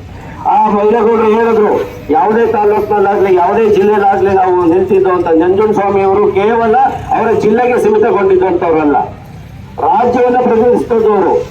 ಮತ್ತೆ ಕೇಂದ್ರದಲ್ಲೂ ಏನಾದ್ರೂ ಬೇಕಾದ್ರೂ ರೈತರಿಗೆ ಹೋಗಿ ಹೋರಾಟ ಮಾಡಿದಂಥವ್ರು. ಅಂತ ನಿಟ್ಟಿನಲ್ಲಿ ರೈತರುಗಳು ಇವತ್ತು ಎಚ್ಚೆತ್ಕೊಂಡಿಲ್ಲ ಅಂದ್ರೆ ನಾವು ಹನಿ ನೀರಿಗೂ ಸಹ ತೊಂದರೆ ಪಡಬೇಕಾದಂತ ಸ್ಥಿತಿ ನಿರ್ಮಾಣ ಆಗುತ್ತೆ. ಈ ಸ್ಥಿತಿ ನಿರ್ಮಾಣ ಆಗಕ್ಕೆ ಕಾರಣ ಯಾರು ಅಂದ್ರೆ ನಮ್ಮ ಸ್ವಾರ್ಥ. ಈ ಸ್ವಾರ್ಥತೆಯನ್ನ ಬಿಟ್ಟು ನಿಸ್ವಾರ್ಥತೆಯಿಂದ ನಾವು ಸೇವೆ ಮಾಡಕ್ಕೆ ನಿಂತ್ಕೊಂಡ್ರೆ ದೇಶ ಉಳಿದ್ರೆ, ರೈತರು ಉಳಿದ್ರೆ ಇವತ್ತು ನಾವು ಉಳಿಬಹುದು. ಇಲ್ಲಿ ಯಾವ ರಾಜಕಾರಣಿಯ ಹೆಸರುಗಳು ಬೇಡ ನಮಗೆ. ನಾವು ಒಕ್ಕಲಿನಿಂದ ಕೇಳಬೇಕಾಗಿರೋದೇನು ಅಂತ ಹೇಳಿದ್ರೆ, ನಮ್ಮ ಭಾಗದ ಮಾಗಡಿ ತಾಲೂಕಿನ ಹೇಮಾವತಿ ನೀರನ್ನ ನಮಗೆ ಹರಿಸಿಕೊಡಿ, ಎಲ್ಲ ಕೆರೆಗಳನ್ನ ಫಿಲ್ ಮಾಡಿ. 86 ಕೆರೆಗಳು ನಮಗೆ ಕೊಟ್ಟಿದ್ದಾರೆ. ಇವತ್ತು ಆಗಲೇ 66 ಕೆರೆಗಳಿಗೆ ಬಂದಿದೆ. ಮತ್ತೆ ಎಷ್ಟು ಕಡಿಮೆ ಮಾಡ್ತಾರೆ ನೀವು ಯೋಚನೆ ಮಾಡಬೇಕು.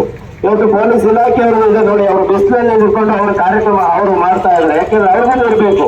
ಇವತ್ತು ಈ ಬಿಸಿಲಲ್ಲಿ ವಾಟರ್ ಇದೆ, ಈ ವಾಟರ್ ಇಲ್ಲ ಅಂದ್ರೆ ಮನುಷ್ಯ ಬದುಕಕ್ಕೆ ಬಹಳ ಕಷ್ಟ ಆಗುತ್ತೆ.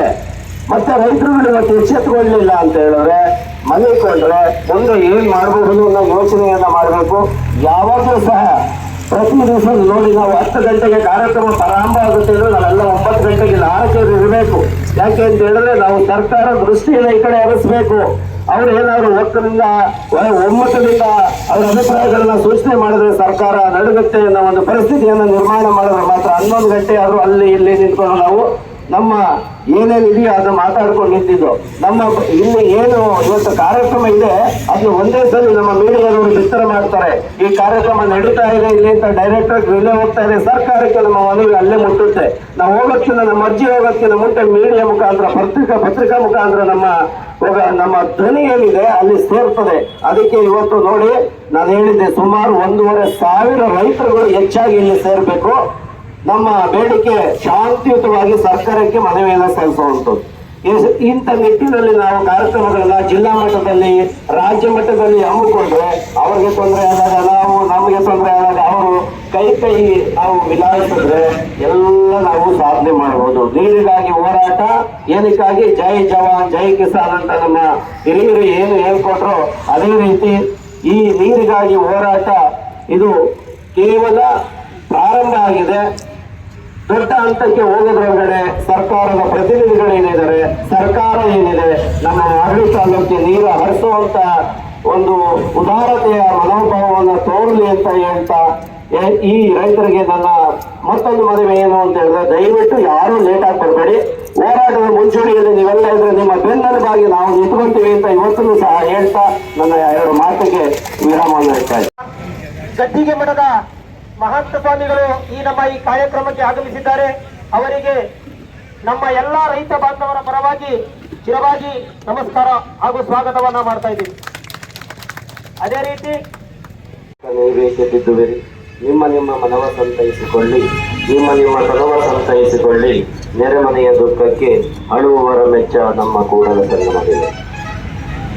ವೇದಿಕೆಯ ಮೇಲೆ ಆಸೀನರಾಗಿದ್ದ ಪರಮ ಪೂಜ್ಯ ಮಹಂತ ಶಿವಯೋಗಿಗಳನ್ನು ಪಾದಾರವಿಂದರಿಗೆ ಭಕ್ತಿಯನ್ನು ಸಮರ್ಪಿಸಿ, ಅದೇ ರೀತಿ ನಮ್ಮ ಬಂಡೆಯ ಮಠದ ಮಹಾಲಿಂಗ ಸ್ವಾಮೀಜಿಯವರ ಪಾದಪದ್ಮಗಳಿಗೆ ನಮಸ್ಕಾರವನ್ನು ಮಾಡ್ತಾ, ನಮ್ಮ ಎಲ್ಲ ಮಾಗಡಿ ತಾಲೂಕಿನ ಸಂಘ ಶರಣಾರ್ಥಿಗಳನ್ನು ಸಮರ್ಪಣೆ ಮಾಡ್ತಾ ಹಾಗೂ ಜಗಣ್ಣಯ್ಯ ಮಠದ ಚನ್ನಬಸವ ಸ್ವಾಮಿಗಳಲ್ಲಿ ಶರಣಾರ್ಥಿಗಳನ್ನು ಸಮರ್ಪಣೆ ಮಾಡ್ತಾ ನೆರೆದಿರುವ ಎಲ್ಲ ರೈತ ತುಮಕೂರು ಜಿಲ್ಲೆಯಲ್ಲಿ ಪದೇ ಪದೇ ಹೆಚ್ಚು ಕಾಣಿಸಿಕೊಂಡಿದ್ದು ತೆಂಗು ಬೆಳೆಗಾರರ ಪರವಾಗಿ ಕಳೆದ 1 ವರ್ಷದಿಂದ ಅಲ್ಲಿ ಹೋರಾಟ ನಿರಂತರವಾಗಿ ನಡೀತಾ ಇತ್ತು. ನಾನು ಮೂಲತಃ ಹಾಸನ ಜಿಲ್ಲೆ ಅರಸೀಕೆರೆ ತಾಲೂಕಿನ ಆ ಕೆರೆ ಇದೆ, ಅರಸೀಕೆರೆ, ಅದರ ಕೋಡಿಯಲ್ಲಿ ಇರ್ತಕ್ಕಂಥ ಹಳ್ಳಿ ನಾನು ಹುಟ್ಟಿ ಬೆಳೆದಂಥದ್ದು. ನಾನು ಮೂಲತಃ ಹಾಸನ ಜಿಲ್ಲೆಯವರು. ನಾನು ಇಲ್ಲಿ ನಿಮ್ಮ ಜೊತೆಯಲ್ಲಿ ಪ್ರಸ್ತಾಪ ಮಾಡೋದು ಏನಪ್ಪ ಅಂದರೆ, ತುಮಕೂರಿನ ಶಿರಾ, ಗುಬ್ಬಿ, ತುಮಕೂರು ಇತ್ಯಾದಿ ಭಾಗದ ರೈತರನ್ನ ಮತ್ತು ಈ ಭಾಗದ ಕುಣಿಗಲ್ಲು, ಮಾಗಡಿ ಭಾಗದ ರೈತರನ್ನ ಪರಸ್ಪರ ಸಂಘರ್ಷಕ್ಕೆ ಈಡು ಮಾಡುವ ಸನ್ನಿವೇಶ ಇದಾಗಬಾರದು. ಇದು ನಮ್ಮೆಲ್ಲರ ಕೆಲಸ ಅಲ್ಲ. ಸ್ನೇಹಿತರೆ, ಮೊದಲನೇದಾಗಿ ನಿಮ್ಮ ಗಮನಕ್ಕೆ ತರೋದು, ಕರ್ನಾಟಕ ಅಂತಕ್ಕಂಥ ರಾಜ್ಯ ಏನಿದೆ ಇದು ಬಹಳ ಜಲಸಂಪನ್ಮೂಲವನ್ನು ತುಂಬಿರ್ತಕ್ಕಂಥ ರಾಜ್ಯ ಇದೆ. ನಮಗೆ ನೀರಿಗೆ ಕೊರತೆ ಇಲ್ಲ, ಸಮೃದ್ಧಿಯಾದ ಜಲಸಂಪತ್ತು ಇದೆ. ಆ ಕಾರಣಕ್ಕೆ ಇದನ್ನ ಸಕಾಲಕ್ಕೆ ಸರಿಯಾಗಿ ಬಳಕೆ ಮಾಡಿಕೊಳ್ಳದ ಕಾರಣಕ್ಕೆ ನಾವು ಪದೇ ಪದೇ ಬರಗಾಲಕ್ಕೆ ಈಡಾಗ್ತಾ ಇದ್ದೀವಿ. ನೀರಿಗೆ ಕೊರತೆ ಇಲ್ಲ, ಯಥೇಚ್ಛವಾದ ನೀರಿದೆ. ನೋಡಿ, ಅಲ್ಲಿ ಕೃಷ್ಣ ಇದೆ, ತುಂಗಭದ್ರಾ ಇದೆ, ಕಾವೇರಿ ಇದೆ. ತುಂಗಭದ್ರಾದಲ್ಲಿ 60 ಭಾಗ ನಾವು ಆಂಧ್ರ ಪ್ರದೇಶಕ್ಕೆ ಕೊಟ್ಟಿದ್ದೀವಿ. ಡ್ಯಾಮ್ ನಾವು ಕಟ್ಕೊಂಡಿದ್ದೀವಿ, 60 ಭಾಗ ನೀರನ್ನು ಅವ್ರಿಗೆ ಕೊಟ್ಟಿದ್ದೀವಿ. ಕೃಷ್ಣಾದಲ್ಲಿ ಹೆಚ್ಚು ನೀರನ್ನು ಆಂಧ್ರ ಪ್ರದೇಶಕ್ಕೆ ಕೊಟ್ಟಿದ್ದೀವಿ. ಮಹಾರಾಷ್ಟ್ರ, ಕರ್ನಾಟಕ ನಾವು ಕಮ್ಮಿ ತಗೊಂಡಿದ್ವಿ. YS ರಾಜಶೇಖರ್ ರೆಡ್ಡಿ ಅಂತ ಹೇಳಿ ಆಗಿನ ಆಂಧ್ರ ಪ್ರದೇಶ, ಒಟ್ಟು ಆಂಧ್ರ ಪ್ರದೇಶದ ಮುಖ್ಯಮಂತ್ರಿ, ಕೇಂದ್ರ ಸರ್ಕಾರದ ಒಪ್ಪಿಗೆಯನ್ನೇ ಕೇಳಲೇ ಇಲ್ಲ. ಒಂದು ಜಲಯಜ್ಞ ಅಂತ ಹೇಳಿ ಪ್ರಾರಂಭ ಮಾಡಿದ. 1 ಲಕ್ಷ ಕೋಟಿ ರೂಪಾಯಿ ಯೋಜನೆ, 1 ಲಕ್ಷ ಕೋಟಿ ಯೋಜನೆ, ಯಾರ ಸಹಾಯವನ್ನು ಕೇಳ್ದಲೆ ಅವನಿಗೆ ಗೊತ್ತಿತ್ತು ಕೃಷ್ಣ ಟ್ರಿಬ್ಯುನಲ್ ತೀರ್ಮಾನ ಏರುಪೇರು ಆಗ್ಬೋದು. ಅದಕ್ಕೆ ಮುಂಚೆನೆ ನೀರಿನ ರೈಟ್ಸ್ ಅನ್ನ ನಾವು ಸ್ಥಾಪನೆ ಮಾಡ್ಕೋಬೇಕಂತ ಹೇಳಿ ಆತ ನೀರನ್ನ ಬಳಕೆ ಮಾಡಿಕೊಳ್ಳೋ ಪ್ರಮಾಣವನ್ನ ಹೆಚ್ಚು ಮಾಡಿಕೊಂಡು ಆ ಮೂಲಕ ಅವರು ನೀರಿನ ಬಳಕೆಯಲ್ಲಿ ಆಂಧ್ರ ಪ್ರದೇಶ, ಒಟ್ಟು ಆಂಧ್ರ ಪ್ರದೇಶ ಹೆಚ್ಚು ನೀರನ್ನ ಬಳಕೆ ಮಾಡ್ಕೊಂಡು. ನಾನು ಯಾಕೆ ಈ ಮಾತನ್ನ ನಿಮ್ಮ ಗಮನಕ್ಕೆ ತರ್ತಾ ಇದ್ದೀವಿ ಅಂದ್ರೆ, ಕಾವೇರಿ ಟ್ರಿಬ್ಯುನಲ್ ತೀರ್ಮಾನವೂ ಅದೇ. ಕಾವೇರಿ ಟ್ರಿಬ್ಯುನಲ್ ತೀರ್ಮಾನಕ್ಕೆ ಬಂದಾಗ ನಮಗೆ ಆ ಟ್ರಿಬ್ಯುನಲ್ ಕಮಿಟಿ ವೀಕ್ಷಣೆಗೆ ಬಂದರು. ತಮಿಳುನಾಡು, ಕೇರಳ, ಸಂಪಾಟ್, ಕರ್ನಾಟಕ ಮೂರನ್ನು ಸುತ್ತಾಟ ಮಾಡಿದರು. ಕರ್ನಾಟಕದಲ್ಲಿ ನೀರಾವರಿ ಬಳಕೆ ಎಷ್ಟು ಮಾಡಿದ್ದೀವಿ, ತಮಿಳುನಾಡಿನಲ್ಲಿ ನೀರಿನ ಬಳಕೆ ಎಷ್ಟು ಮಾಡಿದ್ವಿ, ಇದೇ ಜಡ್ಜ್ಮೆಂಟ್. ಅವರು ಹೆಚ್ಚು ನೀರನ್ನ ಬಳಕೆ ಮಾಡ್ತಾ ಇದ್ರು, ಹೆಚ್ಚು ನೀರಾವರಿ ಪ್ರದೇಶ ಭೂಮಿಗೆ ಒಳಗಾಗಿತ್ತು. ನಾವು ಕರ್ನಾಟಕದಲ್ಲಿ ಕಮ್ಮಿ ನೀರನ್ನ ಬಳಕೆ ಮಾಡ್ತಾ ಇದ್ವಿ, ಅದಕ್ಕೆ ನಮಗೆ ಕಮ್ಮಿ, ಅವ್ರಿಗೆ ಸ್ವಲ್ಪ ಜಾಸ್ತಿ ಅಂತೇಳಿ ಕಾವೇರಿ ಟ್ರಿಬ್ಯುನಲ್ ಕೊಡು. ಅದನ್ನೇ ಕೃಷ್ಣಾ ಟ್ರಿಬ್ಯುನಲ್ ಕೂಡ ಆಂಧ್ರ ಪ್ರದೇಶಕ್ಕೆ ಜಾಸ್ತಿ, ಅದಕ್ಕಿಂತ ಸ್ವಲ್ಪ ನಮಗೆ ಕಮ್ಮಿ, ನಮಗಿಂತ ಇನ್ನೊಂದು ಸ್ವಲ್ಪ ಕಮ್ಮಿ ಮಹಾರಾಷ್ಟ್ರ. ಅಂದ್ರೆ ಅವರವರು ಎಷ್ಟೆಷ್ಟು ಬಳಕೆ ಮಾಡ್ತಾ ಇದ್ರು ಅದೇ ತೀರ್ಮಾನ. ಈ ತೀರ್ಮಾನವನ್ನ ನಮ್ಮ ರಾಜಕಾರಣಿಗಳಿಗೆ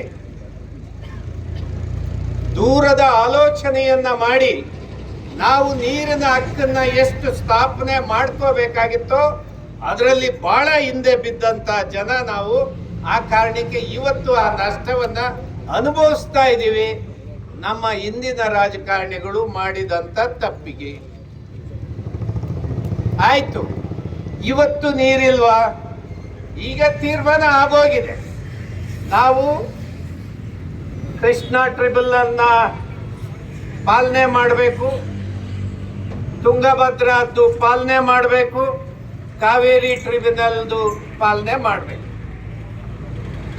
ನಮ್ಮಲ್ಲಿ ಅಂತ ತಾಕತ್ತಿರುವ ರಾಜಕಾರಣಿಗಳು ಕಮ್ಮಿ ಇದ್ದಾರೆ. ಯಾಕೆ ಈ ಸಂದರ್ಭಕ್ಕೆ ಈ ಮಾತು ಹೇಳ್ತೀನಿ ಅಂದ್ರೆ, ಕಾವೇರಿ ನಿರ್ವಹಣಾ ಮಂಡಳಿ ಏನಿದೆ, ಈಗ ತಮಿಳ್ನಾಡಿಗೆ ನೀರು ಬಿಡು ಅಂದ್ರೆ ಸಾಕು, ಟ್ಯೂಬ್ ಎತ್ತಿ ನೀರು ಬಿಡೋ ಕೆಲಸನೇ ಮಾಡೋದು. ಯಾಕೆ? ನಮಗೇನು ಕೊರತೆ ಆಗಿದೆ, ನಮಗೇನು ನಷ್ಟ ಆಗಿದೆ ಅಂತ ಹೇಳಿ ನಾವು ತರ್ಕಬದ್ಧವಾಗಿ ಯೋಚನೆ ಮಾಡಿ ಆ ಮಂಡಳಿಗೆ ಸರಿಯಾದಂತ ವರದಿಯನ್ನ ಕೊಡ್ಲಿಕ್ಕೆ ಸಾಧ್ಯ ಆಗ್ತಾ ಇಲ್ಲ. ಇದು ನಮ್ಮಲ್ಲಿ ಇರ್ತಕ್ಕಂಥ ತಾಂತ್ರಿಕವಾಗಿ, ಲೀಗಲ್ ಆಗಿ ನಮ್ಮ ಕಾಲಕ್ಕೆ ಏನು ಹೇಳಬೇಕಾಗಿತ್ತು ಸುಪ್ರೀಂ ಕೋರ್ಟಿಗೆ ಅಥವಾ ಟ್ರಿಬ್ಯುನಲ್ ಕಮಿಟಿ ಮುಂದೆ ನಾವು ಹಿಂದೆ ಬಿದ್ದಿದ್ದೀವಿ ಅಷ್ಟೇ. ಈಗ ಕೂಡ ಮಾಡಬೇಕಾಗಿರೋ ಕೆಲಸ ಅದೇ. ಅರೆ, ಕಾವೇರಿ ನೀರು ಬಿಡಿ ಅಂದ ತಕ್ಷಣ ಬಿಡೋದೇ ನಮ್ಮ ಕರ್ತವ್ಯನಾ? ಈಗ ಒಂದು ಪ್ರಶ್ನೆ ಅಪ್ಪ, ಕೊಯ್ನಾದಿಂದ ಕೃಷ್ಣಾದಲ್ಲಿ ನೀರು ಬರಬೇಕು. ಎಲ್ಲಿಗೆ? ಕರ್ನಾಟಕ. ಅಲ್ಲಿಯ ಎಲ್ಲ ಹೊಳೆ ಬತ್ತಿ ಹೋಗಿದೆ, ಅಲ್ಲಿ ಕೆರೆ ಕಟ್ಟೆಗಳು ಒಣಗಿ ಹೋಗಿದೆ. ಪ್ರಾಕೃತಿಕವಾಗಿ ವನ್ಯಜೀವಿಗಳಿಗೆ ನೀರು ಬೇಕು, ಪ್ರಾಣಿ ಪಕ್ಷಿಗಳಿಗೆ ಬೇಕು, ರೈತರಿಗೆ ಬೇಕು, ಹಳ್ಳಿಗಳಿಗೆ ಕುಡಿಯಕ್ಕೆ ನೀರು ಬೇಕು. ಅರೆ, ಇಲ್ಲಿ ನೀರು ಬಿಡೋ ಕೆಲಸನೇ ಮಾಡೋರು ಅಲ್ಲಿ ನೀರು ತರ ಕೆಲಸನೂ ಆಗ್ಬೇಕಲ್ವಾ? ಆಗ್ಬೇಕೋ ಬೇಡ? ಅದು ಮಾತ್ರ ನಮಗೆ ದಮ್ಮಿಲ್ಲ, ಇಲ್ಲಿ ಬರೀ ನೀರು ಬಿಡಕ್ ನಾವಿದೀವಿ ಅನ್ನೋದಾದ್ರೆ ಇದು ಸರಿನಾ? ಸರಿ ಅಲ್ಲ. ಅಂತ ತಾಕತ್ತು ಸರ್ಕಾರಕ್ಕೆ ಬೇಕು, ತಾಕತ್ತ ಜನ ರಾಜಕಾರಣದಲ್ಲಿ ಇರಬೇಕು. ಇದು ನಮ್ಮ ವೈಫಲ್ಯಗಳು ಸ್ನೇಹಿತರೆ. ನಮಗೆ ನೀರಿಗೆ ಕೊರತೆ ಇಲ್ಲ ಅಂತ ಹೇಳ್ತಾ ಇದ್ದೀನಿ. ಕಾವೇರಿ, ನಾನು ಯಾರು ಇವ್ರನ್ನ ಹೇಳಿದೆ, YS ರಾಜಶೇಖರ ರೆಡ್ಡಿಯನ್ನ ಪ್ರಸ್ತಾಪ ಮಾಡಿ ಹೇಳಿದೆ. ಕೇಂದ್ರ ಸರ್ಕಾರ ಕೇಳಲಿಲ್ಲ, ಕರ್ನಾಟಕವನ್ನು ಕೇಳಲಿಲ್ಲ. ಅವನು ನೀರಾವರಿ ಯೋಜನೆಯನ್ನ ಅಭಿವೃದ್ಧಿ ಮಾಡೇ ಬಿಟ್ಟರು. ನಾನು ಕೇಳ್ತಾ ಇದ್ದೀನಿ, ಸಿದ್ದರಾಮಯ್ಯನವರೇ, ನೀವು ಕಾವೇರಿದು ಮೇಕೆದಾಟು ಪ್ರಾರಂಭ ಮಾಡೋದು ಯಾವಾಗ ಮಾಡ್ತೀರಿ? ನೀವು ಹೇಳಿದ್ರ? ಕುತ್ಕಪ್ಪ. ನಾನು ಕೇಳೋದು, ಸರಿ, ಕಾವೇರಿದು ಮೇಕೆದಾಟನ್ನ ಯಾವಾಗ ಪ್ರಾರಂಭ ಮಾಡೋದು? ನೀವೇನಾದ್ರೂ ನಮ್ದು ಕೇಂದ್ರದಲ್ಲಿ ಕಾಂಗ್ರೆಸ್ ಸರ್ಕಾರ ಬಂದ್ರೆ ನಾವು ಮಾಡ್ತೀವಿ ಅಂತ ಹೇಳಿದ್ರ? ಇಲ್ವಲ್ಲ. ನಮ್ಮ ಸರ್ಕಾರ ಬಂದ ತಕ್ಷಣವೇ ಪ್ರಾರಂಭ ಮಾಡ್ತೀವಿ ಅಂತ ಹೇಳಿದ್ರಿ. ಈಗ ಯಾಕೆ ಮಾಡಕ್ಕಾಗಿಲ್ಲ? ಇದು ನಿಮ್ಮ ಹತ್ರ ಉತ್ತರ ಇಲ್ವಾ? ಯಾಕೆ ಕೇಂದ್ರವನ್ನ ಕೇಳ್ತೀರಿ? ತಮಿಳ್ನಾಡಿನಲ್ಲಿ ಅವರ ಬೇಡ ಇದು ಕಟ್ಟೋದು ಅಂತ ಹೇಳ್ತಾ ಇದ್ದಾರೆ. ಕಟ್ಟೋದು ಬೇಡ ಅಂತಾರೆ, ಸರಿನಾ? ಇಲ್ಲ. ಕಾವೇರಿ ಟ್ರಿಬ್ಯುನಲ್ ಅಥಾರಿಟಿ ಏನು ತೀರ್ಮಾನ ಹೇಳಿದೆ ಅವತ್ತು, ಅದಕ್ಕೆ ಅವರು ಬದ್ಧ ಆಗಿರ್ಬೇಕು, ನಾವು ಬದ್ಧ ಆಗಿರ್ಬೇಕು. ಅದನ್ನ ಬಿಡೋದಿಲ್ಲ ಅಂತ ಹೇಳಕ್ ಬರೋದಿಲ್ಲ. ಆದ್ರೆ ನೀವು ಅಣೆಕಟ್ಟೆಯನ್ನ ಅಥವಾ ಮೇಕೆದಾಟನ್ನ ಅಭಿವೃದ್ಧಿ ಮಾಡ್ಕಂತೀವಿ, ಕಟ್ಕಂತೀವಿ ಅಂದ್ರೆ ಅದನ್ನ ತಡೆಯೋ ಅಧಿಕಾರ ಯಾವುದು ತಮಿಳ್ನಾಡಿಗೂ ಇಲ್ಲ ಮತ್ತು ಇನ್ನೊಬ್ಬರಿಗೂ ಇಲ್ಲ. ಇದನ್ನ ಮಾಡೋದಕ್ಕೆ ನಿಮಗೆ ಶಕ್ತಿ ಇಲ್ದಲೆ ನೋಡ್ತಾ ಕುಂತಿದಿರಲ್ಲ. ಮಾನ್ಯ ಸಿದ್ದರಾಮಯ್ಯನವರೇ, ಡಿ ಕೆ ಶಿವಕುಮಾರ್ ಅವರೇ, ನಿಮಗೆ ತಾಕತ್ತು ಇದೆಯೋ ಅಥವಾ ಇಲ್ವೋ ಅಂತೇಳಿ ಒಂದ್ಸಾರಿ ಬಹಿರಂಗವಾದ ಚರ್ಚೆಗೆ ತಮ್ಮನ್ನು ಆಹ್ವಾನ ಮಾಡ್ತೇವೆ. ಬರಕ್ ಸಾಧ್ಯನಾ? ಇದಲ್ಲದೆ ನಾನು ಹೋದ ಸಾರಿನೂ ಹೇಳಿದ್ದೆ, ಗೋದಾವರಿಯಲ್ಲಿ ಕರ್ನಾಟಕದ ಷೇರು, ಕರ್ನಾಟಕಕ್ಕೆ ಕೊಡಬೇಕಾಗಿರ್ತಕ್ಕಂಥ ನೀರಿನ ಷೇರು ನಮಗೆ 26 TMC ಉಳ್ಕೊಂಡಿದೆ. ನಾನು ಪದೇ ಪದೇ ಕಳೆದ 25 ವರ್ಷಗಳಿಂದ ಸರ್ಕಾರ ಕೇಳ್ತಾ ಇದ್ದೀನಿ, ನೋಡಿ ಗೋದಾವರಿಯಿಂದ ನಾವು ಕೆನಲ್ ಮಾಡಿಕೊಂಡು ಕರ್ನಾಟಕಕ್ಕೆ ನೀರು ತರೋದಕ್ಕೆ ಬಹಳ ಆರ್ಥಿಕ ನಷ್ಟ ಆಗುತ್ತೆ.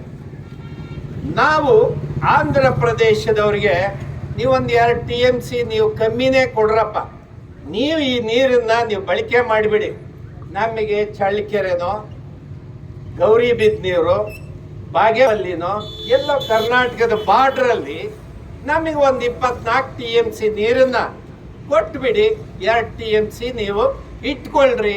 ಆರ್ಥಿಕವಾಗಿ ನಿಮಗೆ ಏನಾರ ನಷ್ಟ ಆಗೋದಾದ್ರೆ ನಾವು ಒಂಚೂರು ಸಹಾಯ ಮಾಡ್ತೀವಿ ಅಂತ ಹೇಳಿ ಆ ನೀರನ್ನ ಯಾಕೆ ಡ್ರಾ ಮಾಡ್ಕೊಳಕ್ ಆಗದಲ್ಲೇ ಸರ್ಕಾರ ಮೀನಾಮೇಷ ಮಾಡ್ತಾ ಇದ್ದೀರಿ? ಯಾಕೆ ಮಾಡ್ತಾ ಇದ್ದೀರಿ? ನೀವು ಮೇಕೆದಾಟನ್ನ ನಿರ್ಮಾಣ ಮಾಡಿದ್ರೆ ನಮಗೊಂದು 26 TMC ನೀರು ಬಂದ್ಬಿಡುತ್ತಲ್ಲ, ಯಾಕೆ ಧೈರ್ಯ ಮಾಡಿಲ್ಲ? ನೀವು ನೀರು ತರೋದಕ್ಕೆ ನೀವು ಪಾದಯಾತ್ರೆ ಮಾಡಲಿಲ್ಲ, ರಾಜಕೀಯ ಅಧಿಕಾರ ಬೇಕಂತೇಳಿ ಪಾದಯಾತ್ರೆ ಮಾಡಿದ್ರಿ ಅಂತೇಳಿ ನಾನೀಗ ನಿಮ್ಮ ಮೇಲೆ ಪ್ರಶ್ನೆ ಮಾಡ್ತೀನಿ ಶಿವಕುಮಾರ್ ಮತ್ತು ಸಿದ್ದರಾಮಯ್ಯನವರೇ. ಇದು ನ್ಯಾಯಬದ್ಧವಾದ್ದಲ್ಲ. ಇವತ್ತ ಆ ಒಂದು ತುಮಕೂರಿನ ಆ ಭಾಗದ ರೈತರು ಈ ಭಾಗದ ರೈತರ ನಡುವೆ ಸಂಘರ್ಷವನ್ನ ಹುಟ್ಟಾಕೋದು ನಿಮ್ಮ ಕೆಲಸ ಅಲ್ಲ. ಇವತ್ತೂ ಕೂಡ ನೀರಿನ ಸಮಸ್ಯೆ ಇಲ್ಲ, ಇವತ್ತು ಸಮಸ್ಯೆ ಅಲ್ಲ ಅದು. ಈಗ ನಾನು ಕೇಳೋದು ಏನಂದ್ರೆ, ಎತ್ತಿನ ಹೊಳೆ ಯೋಜನೆಯನ್ನ ಮುಗಿದು ಬಹಳ ದಿವಸ ಆಗಬೇಕಾಗಿತ್ತು. ನಮ್ಮ ಕೊರಟಗೆರೆ ತಾಲೂಕು ಮತ್ತೆ ದೊಡ್ಡಬಳ್ಳಾಪುರ ತಾಲೂಕಿನ ಬಾರ್ಡ್ರಲ್ಲಿ ಒಂದು ಸಣ್ಣ ಅಣೆಕಟ್ಟೆ ಅಂದ್ರೆ ಸುಮಾರು 8 ರಿಂದ 10 TMC ಸ್ಟೋರೇಜ್ ಮಾಡ್ಕೊಳ್ಳಿಕ್ಕೆ ನೀರನ್ನ ಅಲ್ಲೊಂದು ಬ್ಯಾರೇಜ್ ಕಟ್ಟಬೇಕಾಗಿತ್ತು. ಅದು ಸ್ವಲ್ಪ ಜಾಸ್ತಿ ಬೇಕಂದ್ರೆ ಆಳ ತಕ್ಕೋಬಹುದು, ಅಥವಾ ನೀರನ್ನ ಬಯಲಲ್ಲೇ ನಿಲ್ಲಿಸ್ಬೇಕಂದ್ರೆ ಸ್ವಲ್ಪ ಎತ್ತರವಾಗಿ ಮಾಡ್ಕೋಬೇಕಾಗತ್ತೆ. ಈಗೇನು ನಡೆದಿದೆ ಅಂದ್ರೆ ಅಲ್ಲಿ ಡಾಕ್ಟರ್ ಪರಮೇಶ್ವರ್ ಜಿಲ್ಲಾ ಮಂತ್ರಿ ಮತ್ತು ಆ ಕ್ಷೇತ್ರದ MLA ಇಲ್ಲಿಗೆ ಕೊರಟಗೆರೆ ಅವರೇನ್ ಮಾಡಿದ್ದಾರೆ, ಅಲ್ಲಿ ಸುತ್ತಮುತ್ತ ಇರೋ ರೈತರು ಡಿಮ್ಯಾಂಡ್ ಏನಂದ್ರೆ, ದೊಡ್ಡಬಳ್ಳಾಪುರ ಹಳ್ಳಿಗಳಿಗೆ ಏನು ಲ್ಯಾಂಡ್ ಅಕ್ವಿಜೇಷನ್ ಮಾಡ್ಕೊಂತ ಇದ್ರಿ ಅವ್ರಿಗೆ ಜಾಸ್ತಿ ದುಡ್ಡು ಬರ್ತಾ ಇದೆ, ನಮಗೆ ಕಮ್ಮಿ ದುಡ್ಡು ಆಗಿದೆ, ಆ ಕಾರಣಕ್ಕೆ ನಾವು ಭೂಮಿ ಕೊಡಲ್ಲ, ನಮಗೆ ಆ ರೈತರಿಗೆ ಕೊಟ್ಟಂಗೆ ನಮಗೂ ದುಡ್ಡು ಕೊಡಿ ಅನ್ನೋದು ಅವ್ರ ಡಿಮ್ಯಾಂಡ್. ಈಗ ನ್ಯಾಯಬದ್ಧವಾಗಿ ಯೋಚನೆ ಮಾಡಿದ್ರೆ ಇದು ಸ್ವಲ್ಪ ನಗರಗಳಿಂದ ದೂರ ಆಯ್ತು. ಕೊರಟಗೆರೆ, ಬೆಂಗಳೂರು ಅದೇನಾಗಿದೆ, ಅಭಿವೃದ್ಧಿಯಾಗಿ ದೊಡ್ಡಬಳ್ಳಾಪುರ ದಾಟಿ ಆ ಎಲ್ಲ ಭಾಗ ಅಲ್ಲಿವರೆಗೆ ಬರ್ತಾ ಇದೆ. ಹಾಗಾಗಿ ಏನಾಗಿದೆ, ಅಲ್ಲಿ ಭೂಮಿ ಬೆಲೆ ಇದ್ದಕ್ಕಿದ್ದಂಗೆ ಜಾಸ್ತಿ ಆಗಿದೆ. ಅಲ್ಲಿ ಭೂಮಿ ಬೆಲೆ ಜಾಸ್ತಿ ಆಗಿರೋ ಕಾರಣಕ್ಕೆ ಲ್ಯಾಂಡ್ ಅಕ್ವಿಜೇಷನ್ ಅವರು, ಭೂ ಸ್ವಾಧೀನ ತಗೊಳ್ಳುವಂತ ಇಲಾಖೆ ಅಲ್ಲಿ ಜಾಸ್ತಿ ರೇಟನ್ನ ಹೇಳಿದರೆ, ಈ ರೈತರಿಗೆ ಕಮ್ಮಿ ರೇಟ್ ಹೇಳಿದ್ದಾರೆ. ನನ್ನ ಪ್ರಶ್ನೆ ಇಷ್ಟೇ, ಅರೆ ರೈತರಿಗೆ ಕೊಡೋಕ್ಕೆ ನಾಲ್ಕಾಣಿ ಹಿಂದೆ ಮುಂದೆ ಯಾಕೆ ಯೋಚನೆ ಮಾಡ್ತಾ ಇದ್ರಿ? ಕೊಟ್ಬಿಡಿ, ಆ ರೈತರಿಗೆ ಕೊಟ್ಟಂಗೆ ಕೊಟ್ಬಿಡಿ, ಭೂಮಿಯನ್ನ ತಗೊಳ್ಳಿ, ಸ್ಟೋರೇಜ್ ಜಾಸ್ತಿ ಆಗ್ತದೆ, ಯೋಜನೆಯನ್ನ ಒಂದೇ ಕಾಲಮಿತಿ ಒಳಗಡೆ ಮುಕ್ತಾಯ ಮಾಡಿ ಅಂತ ಹೇಳ್ತಾ ಇದ್ದೀನಿ. ಈಗ ಪರಮೇಶ್ವರ್ ಏನ್ ಮಾಡಿದ್ದಾರೆ ಅಂದ್ರೆ, ಆಯ್ತಪ್ಪ ನಿಮ್ಮಂತೇನೆ ಆಗ್ಲಿ, ನಿಮ್ಮನ್ನೆಲ್ಲ ಕೈ ಬಿಟ್ಬಿಡ್ತೀವಿ, ಯೋಜನೆ ಮಾಡೋದಿಲ್ಲ, ಆ ದೊಡ್ಡಬಳ್ಳಾಪುರ ಭಾಗದಲ್ಲಿ ಏನಿದೆಯೋ ಅಷ್ಟೇ ಮಾಡಿರಾಯ್ತು. ಅಷ್ಟು ಮಾಡಿದ್ರೆ ಏನಾಗುತ್ತೆ, 8 ರಿಂದ 10 TMC ನೀರು ಸ್ಟೋರೇಜ್ ಮಾಡೋದು ತಪ್ಪಿ ಹೋಗುತ್ತೆ. ಕೇವಲ 2 TMC ಮಾತ್ರ ಸ್ಟೋರೇಜ್ ಮಾಡಕ್ಕಾಗುತ್ತೆ. ಇದು ಪರಮೇಶ್ವರ್ ಕೆಲಸನ? ಇದು ಪರಮೇಶ್ವರ್ ಮಾಡಬೇಕಾದ ಕೆಲಸನ? ಇದು ಪದೇ ಪದೇ ಬರಗಾಲಕ್ಕೆ ಈಡಾಗ್ತಾ ಇರುವ ಪ್ರದೇಶಗಳನ್ನ ಅಲ್ಲಿ ನೀರನ್ನ ಸ್ಟೋರೇಜ್ ಮಾಡಿ ಹೆಚ್ಚು ಪ್ರದೇಶಕ್ಕೆ, ಹೆಚ್ಚು ರೈತರಿಗೆ, ಹೆಚ್ಚು ಹಳ್ಳಿಗಳನ್ನ ಮತ್ತು ಹೆಚ್ಚು ಆ ಸುತ್ತಮುತ್ತ ತಾಲೂಕುಗಳನ್ನ ನೀವು ಮುಟ್ಟಬೇಕಾದಂತ ಜವಾಬ್ದಾರಿ ರಾಜಕಾರಣಿಗಳಾದ್ರೆ ನೀವು ಕ್ರಮಬದ್ಧವಾಗಿ ಯೋಜನೆಯನ್ನ ಇಂಪ್ಲಿಮೆಂಟ್ ಮಾಡ್ತಾ ಇದ್ರಿ. ನೀವು ಮಾಡಲಿಲ್ಲ ಯಾಕೆ ಡಾಕ್ಟರ್ ಪರಮೇಶ್ವರ್ ಅವರೇ? ನಿಮ್ಮ ಪಕ್ಷದ ಇಂಟೆನ್ಷನ್ ಏನು? ಮಿಸ್ಟರ್ ಶಿವಕುಮಾರ್,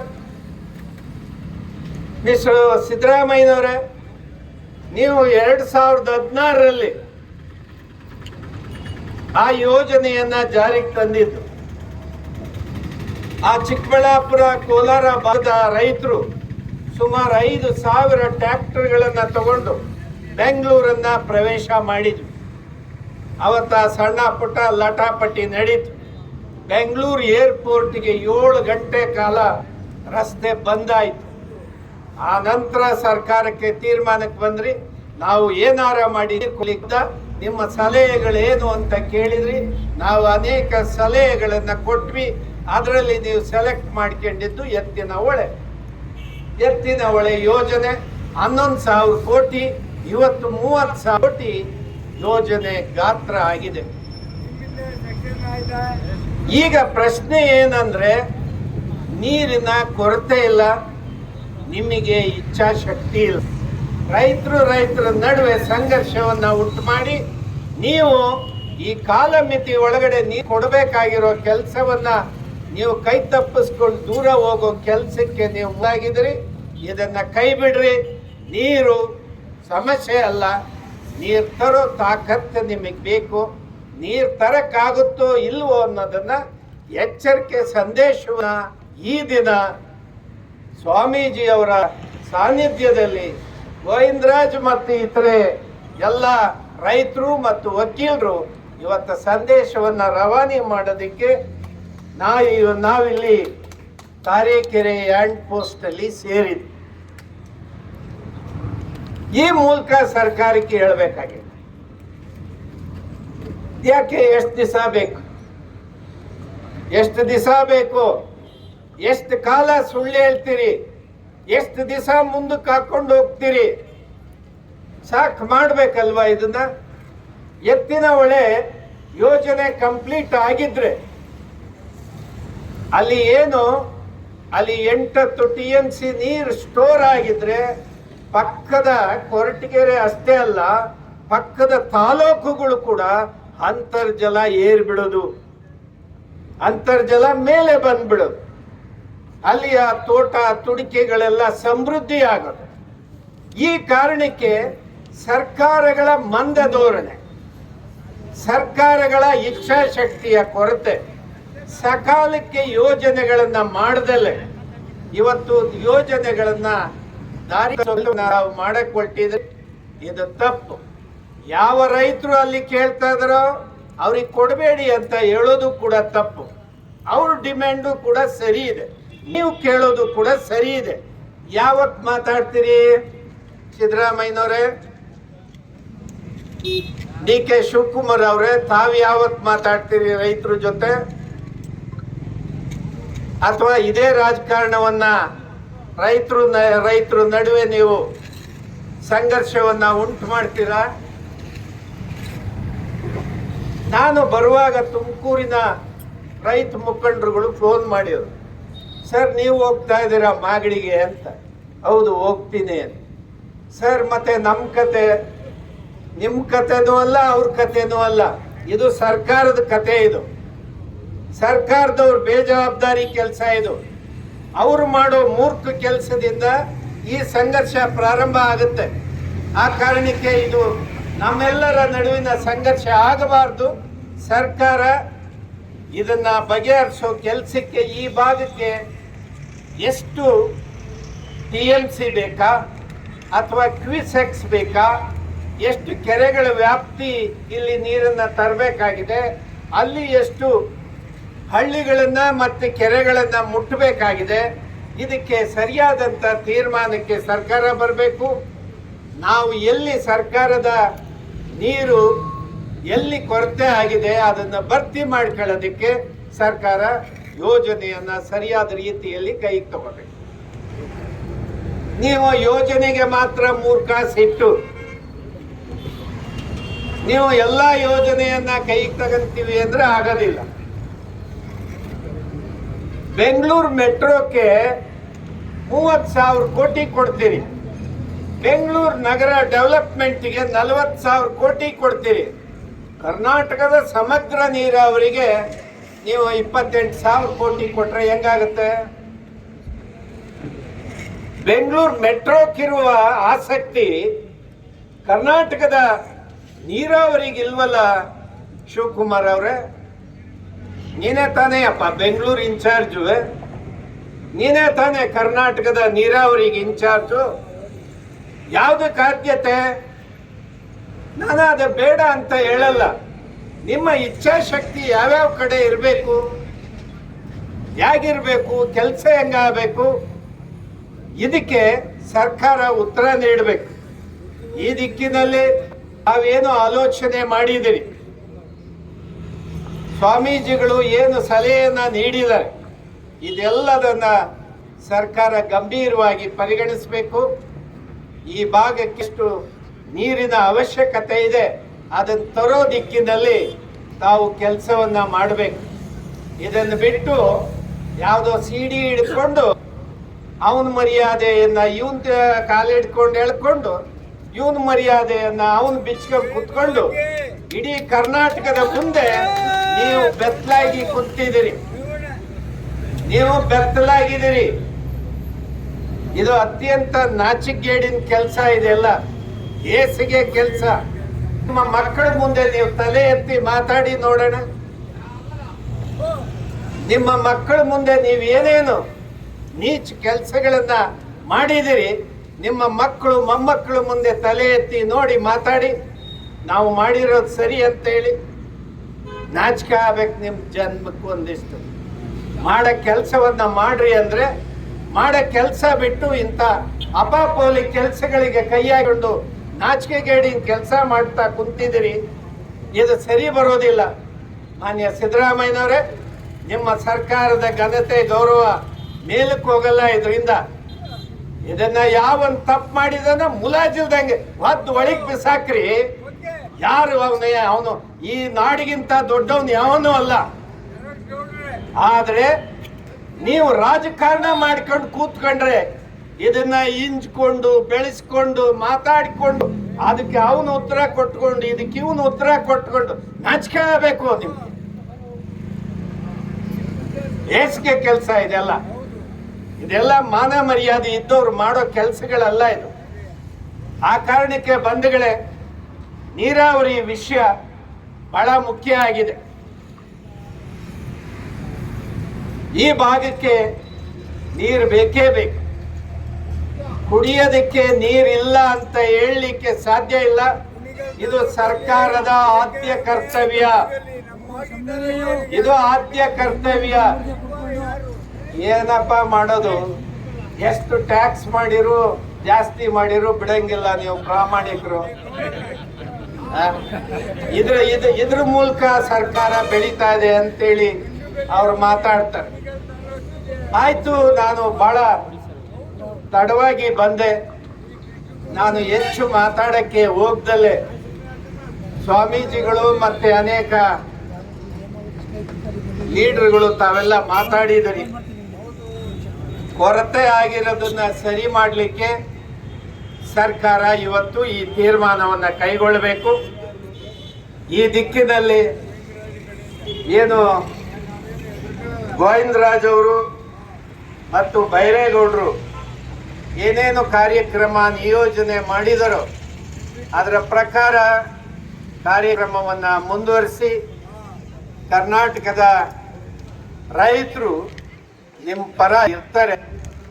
ಈ ಚಳವಳಿಯನ್ನ ಸರ್ಕಾರ ಮಟ್ಟಕ್ಕೆ ಕೊಂಡು ಹೋಗಬೇಕು. ಕೇವಲ ಸೀಮಿತ ಜನ ಚಳವಳಿಯಲ್ಲಿ ಭಾಗವಹಿಸಿದ್ರೆ ಸಾಲದು, ಬೃಹತ್ ಪ್ರಮಾಣದಲ್ಲಿ ರೈತರು ಭಾಗವಹಿಸಬೇಕು. ಯಾಕಂದ್ರೆ ಡೆಮಾಕ್ರಸಿ, ಪ್ರಜಾಪ್ರಭುತ್ವದಲ್ಲಿ ನಾವು ಒಂದು ಓಟು ಜಾಸ್ತಿ ಬಂದವನು ಶಾಸನಸಭೆಗೆ ಪಾರ್ಲಿಮೆಂಟಿಗೆ ಹೋಗಕ್ಕೆ ಸಾಧ್ಯತೆ. ಆದರೆ ನಾವು ಕೂಡ ಬಹುಸಂಖ್ಯಾತರು ಸರ್ಕಾರವನ್ನ ಡಿಮ್ಯಾಂಡ್ ಮಾಡಿದ್ರೆ, ಬಹುಸಂಖ್ಯಾತರು ಮಾತಾಡ್ತಾ ಇದಾರೆ, ನಾವೇನಾದ್ರು ಇಲ್ಲ ಅಂದ್ರೆ ಮುಂದಿನ ಸಾರಿ ನಮ್ಮನ್ನು ಖಾಲಿ ಕಳಿಸ್ಬಿಡ್ತಾರೆ, ಅಧಿಕಾರದಿಂದ ಇಳಿಸಿ, ಅದಕ್ಕೆ ನಾವು ಜನಪರವಾಗಿ ನಿಲ್ಬೇಕಂತೇಳಿ ಸರ್ಕಾರ ತೀರ್ಮಾನಕ್ಕೆ ಬರಲಿಕ್ಕೆ ಆಗತ್ತೆ. ಬಂಧುಗಳೇ, ನಾವೆಲ್ಲ ಅಲ್ಲಿ ಇಲ್ಲಿ ನೆರಳು ಹುಡ್ಕೊಂಡು ಬಹಳ ದೂರದಲ್ಲೆಲ್ಲ ಇದೀರಿ. ನೀವೆಲ್ಲ ಒಟ್ಟಿಗೆ ಬಂದ್ರೆ ಬಹಳ ದೊಡ್ಡ ಸಂಖ್ಯೆ ಆಗತ್ತೆ. ಆಯ್ತು, ಈಗ ನಾನು ಸರ್ಕಾರಕ್ಕೆ ಹೇಳೋದಿಷ್ಟೇ, ಇದನ್ನ ಯಾವುದೇ ಕಾರಣಕ್ಕೆ ಕಡೆಗಣಿಸಕ್ಕೆ ಹೋಗ್ಬೇಡಿ. ಶಿವಕುಮಾರ್, ನೀರಾವರಿ ಮಂತ್ರಿ ಇದ್ದೀರಿ, ರಾಜ್ಯದ DCM ಇದ್ದೀರಿ, ಪಕ್ಷದ ಅಧ್ಯಕ್ಷರಾಗಿದ್ದೀರಿ. ನೀವು ಎಷ್ಟು ಮೇಕೆದಾಟನ್ನ ಪಾದಯಾತ್ರೆ ಮಾಡಲಿಕ್ಕೆ ಆಸಕ್ತಿ ವಹಿಸಿದ್ರು, ಈ ಭಾಗಕ್ಕೆ ನೀರು ತರಕ್ಕೂ ಅಷ್ಟೇ ಆಸಕ್ತಿಯನ್ನ ವಹಿಸ್ಬೇಕು.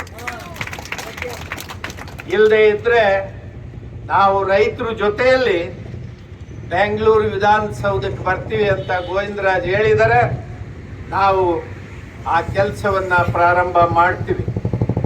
ಅದಕ್ಕೆ ಮುಂಚೆ ನಿಮಗೆ ಎಚ್ಚರಿಕೆ, ಇದನ್ನ ಶಾಂತಿಯುತವಾಗಿ ಬಗೆಹರಿಸೋದಕ್ಕೆ ತಾವು ಪ್ರಯತ್ನವನ್ನ ಮಾಡಬೇಕು.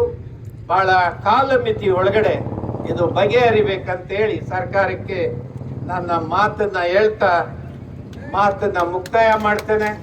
ಏನಾದ್ರು ಪ್ರಶ್ನೆ ಇದ್ರೆ ಕೇಳ್ಬೋದು. ಎಲ್ರಿಗೂ ಧನ್ಯವಾದ.